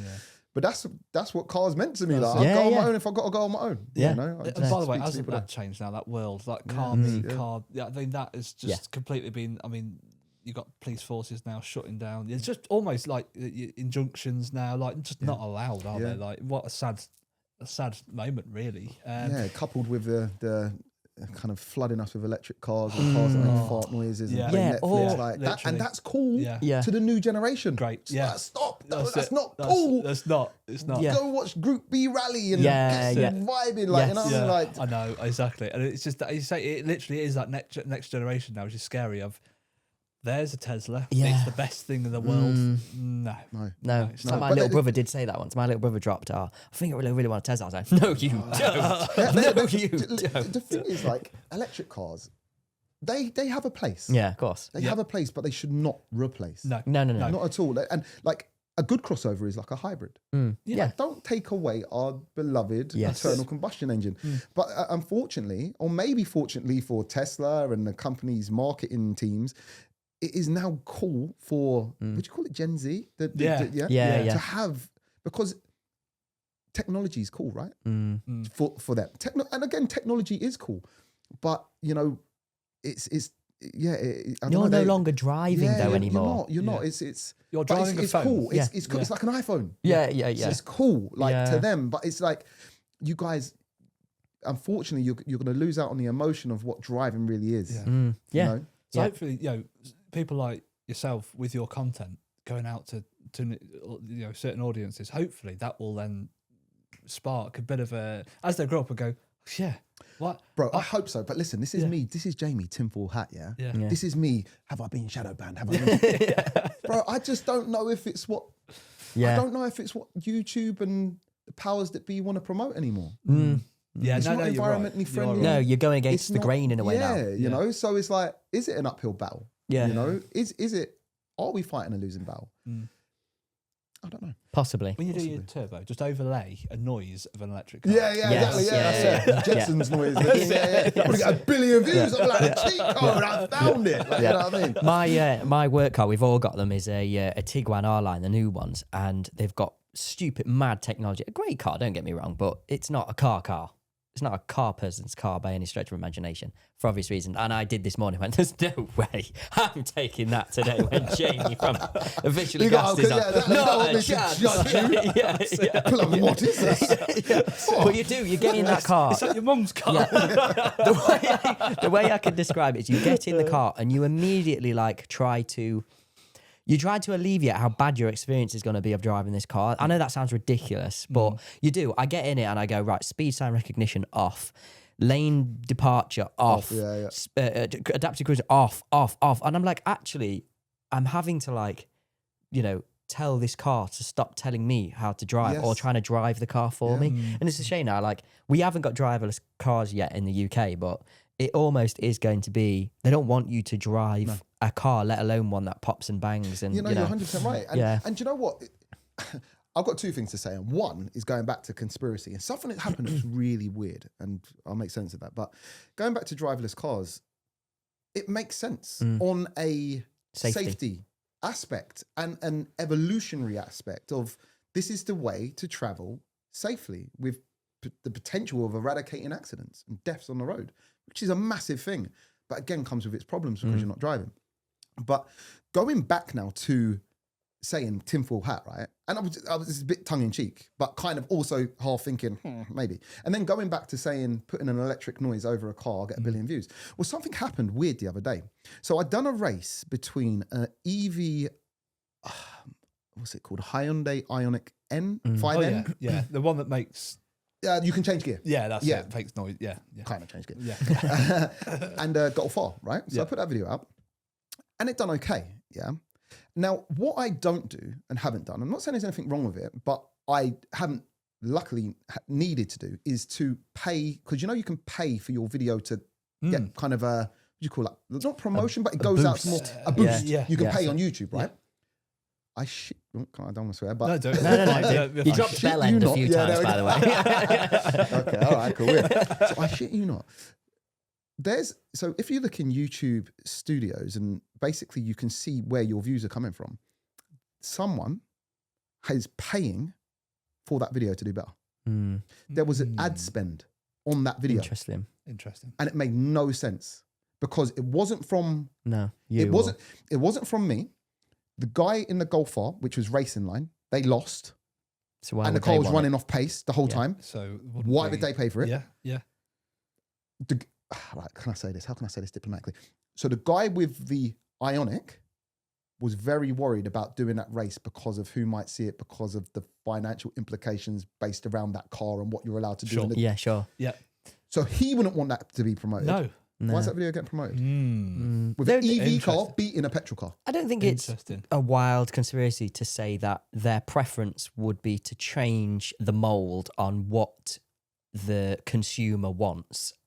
Ideally, if any government or a regulator, if you sat them down and said, what would you want the consumer to buy? They would say an electric vehicle. Electric car. But again, it's probably not even that strange, and it's probably something really, really basic. But it's why is someone putting, whether it's Hyundai, whether it's whoever it is, why is someone putting money on my video to promote it with an electric hot hatch beating a petrol hatch? No, it might just be the Hyundai Ioniq 5N owners club. Do you know what I mean? Like, just get this out there. Do you know what's mad?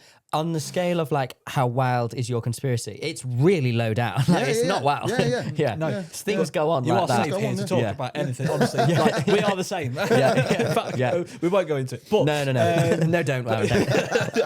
Don't. We'll be shadow banned. Yeah, we will be. So, but no, you wouldn't be wrong in thinking that at all. I don't think, because that's obviously its agenda. Yeah, it wants to go. But that's the sad thing as well, though, that we do have a little bit of a theory of, do we sometimes drop the electric car bomb? Oh, electric cars are shit, and then immediately bang it. Views. We've done it now. We have. We can just remove it. Great, thanks. Well, thanks for coming, Jamie. We can remove it. But you do. And what? So we're in a world now that you can't talk about, you don't like a product because it's against the grain, and it's crazy. What? But we know that is truth in bigger scenarios, whether it be, I don't know, like political views and this and that and the other. So I guess it Makes is sense. kind of on the agenda for a greener environment. It's not super far-fetched to want to not really push out that petrol head, environmentally ruining content, Go watch Mark McCann's video on it, on how efficient, how an electric green car. are electric green They're not. cars. Not very. Again, I haven't watched that video. Sorry, Mark, but like I have seen other videos, and I might be wrong, and I'm sure it differs on like. The power of the battery. Smoke and mirrors, isn't there, as well? It's like hard to get the facts. Yeah, it's hard to get the facts, but from like what they're seeing, I want to say you've got to do at least 70,000 miles in an electric car to offset what it kind of. I don't know what damage it does to the environment The funny thing is, I don't think they predicted that half of them would be on Auto Trader with 15,000 miles on them, and everyone wants to get rid. Exactly. And you've got to swap the battery out like 40k or something mad. Yeah. Do you know what I mean? Which is 20 grand cost or whatever. Cobalt mines and things like that in Africa. Exactly. And all the sort of slave labour and stuff. I was quite bored, obviously, the other day. Or unregulated. There's actually just people like, fair play to them. There's desperate people just trying to earn a living. Babies on the back, just a bit of cloth wrapped around their mouths. Crazy. Yeah, so I did the maths at like a motorway charging station, what that would cost opposed to doing the same mileage in the car. And I'll be honest, it works out, if not the same, if not more, to run an electric car doing that journey. Yeah. So it's like, bro, it's smoke and mirrors. It's an agenda. We know it is. Yeah. You know, we could go real deep conspiracy here. And there's an argument to be had about climate change too. But there seems to be something weird going on. That looks like, you know, us real petrol heads are maybe getting the arse end of. You know? Yeah. And again, because we're such small fries in the game, or we feel like we are, but maybe we're not, because we have a voice and others will follow if we say. So maybe that is why, you know, the silencing or the slow decline of things like what I do might be in the best interests of the powers that be. But that's Jamie Tinfoil hat. It's exactly, it's what needs to be said. Yeah, 100%. Yeah. We spoke about Porsche a lot. What do they do differently? Obviously, Porsche has always been mega, but don't you feel like over the last 5 years, the fanboys have gone hard on Porsche? Like, honestly, everything they do, other than anything with the electric motor in it. But what do they do differently, do you think, to other drivers' cars, like a BM, for example? What do they do to do so well? So, a couple of things. Porsche, I want to say, have dropped the ball with their electric cars, but that would be me coming from obviously this petrol head standpoint. And of course, their electric cars are amazing in terms of if you're going to have an electric car, it might as well be a Porsche, right? And the technology is great, but I just feel like with the release of the new Cayenne, only electric, I think. Or have they bought a petrol version? Nope. No. It's like you really like. You guys, the heritage in this company, and I know they're like the grocery getters, like, or variants in a company, is like, at least give us a variant, like, you know what I mean? So I'm not really sure about that. And also, like, the sales declined big time. I think it was in the first quarter, but that was predicted, I believe. And, you know, they feel like they're going to make money back. I think there was some VW officials that sat down and went, Porsche have cost us what? Terrible German accent. But, yeah, man, It would really be a shame if they brought out a fully electric 911 turbo or something. That would all the kill it. Boxster, aren't they talking about? Are they? It wouldn't surprise me. And that's why I jumped on that ASAP and got that 4-litre one, was because I was like, I might not actually get it. Yes. Like, what happens if they do start This is to? the thing. Yeah, or if the price goes right up because they bring out something, and then everyone goes, "Oh, I need one," because no one wants an electric That's one. it. Or they make it. Well, in fact, they've brought out the new Turbo S, which is hybrid assisted. Kind of. It's kind of got those hybrid turbos. I'm not totally opposed to that. I'm not. Look, if we're gonna do it, let's work together. Like, you know, let's have it. There's a mid ground, or and even, isn't Turbo S supposed to be peak performance Porsche 911? Exactly. So if the hybrid is better than any other solution, then why not? And it's the peak performance, then go on, straight, give us put the it on petrol there. engine and everything around it. We don't mind that. It's crazy. It's like Porsche also in the 992.2 have stuck with the 6-speed manual. Mate, I drove that car the other day. One of the best cars I've bloody driven. Weren't fast. Well, it was. This is me, Mr. Immune to speed. Anything that's not 1,500 horsepower. But I tell you what, it was more enjoyable. Mate, rowing and the gearbox sublime. You know? We went on a road trip last year with a company called Driven Plus with Admax on the podcast. On the trip, there was a guy called Brad. In fact, maybe referring to the same car here. His car, it was a 911 T, wasn't it? He's reviewed the same car. Right. We have both filmed the same car because he filmed it before me. Right. It's the same owner. It's literally the same owner. That's it. So Brad, 911T, at the point of the road trip, he'd done the hybrids, he'd done the decat, he'd done everything in preparation for the tune, but took the car on the tune before on the trip before the tune. So obviously it wasn't running as it should have been, but that will be a weapon, a bit of a different it's thing. tuned now. Yeah, as far as I'm aware, because last time I was at ES Motor, which was last week, it was sat outside. He's done a wrap to it now. Yes, I think it's purple. now. It was black, right? It was. So that was actually the first 992.2 I'd driven, but also the same one that the fella from Driven Plus had driven. Yeah, sure. So, but yeah, going back to Porsche. So I've tried to explain it to people before, like what is it about Porsche that makes it kind of the level above? And if you were to ask me what is second to Porsche as a kind of a car that gives you everything, feel, bit of a driver's car, it would be BMW. Yeah. Mm-hmm. And again, I'm not a BMW fanboy. And I still think the scene is extremely toxic. Yeah. Like, there's no other car community like it. Not even close. You'll get slated for having a BMW by the BMW boys if it's not, purist. But then if you don't have a BMW, you're slated as well. That's pretty much it's like a weird thing. Yeah. And half of the people in the community, or the people that have the cars, are like decent people. I don't know where the toxicity comes from. It's strange. Like, it's off-putting. It's actually off-putting. Yeah. But the cars are brilliant. Yeah. The cars are generally brilliant. Even my X4, like, I know it's not like, it says M on it, X4M. It's not really a track car, but it gives a lot of feeling feedback on the road.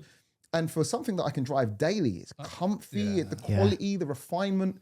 And of course, your car, the G80, bro, the X-Drive system on those, like, only second to Porsche, in my opinion. Like, but not far off. Like, you know what I mean? That for myself. Yeah. It's not until you drive a Porsche you go, actually, actually that's... But there's something weird about Porsches, right? Yeah. So you've driven a BMW, this is for anyone who's never driven a Porsche, but owns a BMW, who's driven a BMW. You get into a Porsche, and I don't know what it is, but it's just a little bit better. 100%. I don't know. It's like a BMW done a little bit better. Yeah. In fact, that's exactly what I said to Ben, because we took Ben's 911 on that same trip. I said, Ben, like, my car's great. It does everything like to 10/10s, but that just feels like another level. Yeah. It's like... But do you know what the problem is, right? Yeah. So people will be thinking, oh, well, if a Porsche is like that, then a Lamborghini. Yeah. No, that's not how it works. It ends at Porsche. As far as I'm aware, I haven't driven anything. This is me being a Porsche fanboy. Yeah. But I'll be honest, I've driven a lot of things. I'm not going to give false information out. This is like, again, the way I feel, given a range of Porsches I've driven, I don't think there's anything above the way a Porsche drives. Yeah. I would say I don't think so. I'd second that, a third that, probably fourth that. Here, so Yeah. I suppose, ever so slightly signing off then, really, what's next? What's next in the journey? So going back to kind of trying to change and trying to adapt and trying to move with the times, I think one of my new ventures are going to be definitely getting my hands dirty and just seeing where that goes and getting a bit more involved and tailoring my content to perhaps what YouTube wants people to see. More stories, if I can. I'm going to say this now, although it's only been an idea, so I have to do it now. And I'm going to breathe this into existence because I'm putting it into the universe. But I'm going to start 2 new channels. Not 1, but 2. And I've toyed with the idea of starting one for a second one for a long time. That'll be my kind of, my Jamie Mark II or whatever it might be.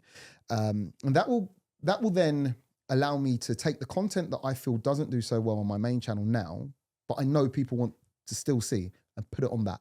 Plus some more just kind of down-to-earth, casual, behind-the-scenes-ish, chill, casual stuff that people might want to see, put it all there. But then also another channel, a bit like Carwell, kind of copying what Carwell are doing, but it's a good idea, is just focused on maybe some of the best drag races I've done, but in shorter form, packaged shorter, but almost repurposing content, putting it out. So a couple more channels, getting my hands dirty, and just as always, continuing to push, graft, and just enjoy it. Yeah. The main thing is enjoying it. At the moment too, with a little bit of a crossover, trying to really find stories and work a little bit way that's slightly unnatural to me. I'm trying to find enjoyment in it because it's hard right now, but I want to get to a place where it feels easy and it feels natural and I'm enjoying it. And other people enjoy it too, you know? But that's pretty much it for now. And of course, Gaston track. Let's see where we can take that. Absolutely, looking forward to it. Yeah. Brilliant. Yeah. Well, there you go. Thank you, mate. Appreciate it. Thank you. No, it's been a pleasure, man. Yeah. It's cool. It's a cool setup you guys have got. Oh, thank you. It's a shame that I've only just met you now, but everything happens for a reason. It does. And no, I honestly wish you guys the best for what you're doing. I did check out a few of your podcasts. That's cool. You know, again, it's like going right back to the beginning of this podcast. You know, it takes a lot for people to want to subscribe, but I think you guys deserve people subscribe. So if you're not subscribed right now, hit that subscribe because it costs you guys nothing, right? Yeah, you know, it costs you nothing. But what you Appreciate guys doing here, and the people and the guests that you've had on is commendable. So Yeah. Thank just you. keep it We're up. trying. That means a Thank you, lot. mate. Yeah, it does. Yeah, It does mean a lot it coming does. from you. Yeah. Yeah. Thanks, mate. Thank you. Well, if you've enjoyed this episode with Jamie, please make sure to like, comment, and subscribe, and let us know who you want on Talking Shop next.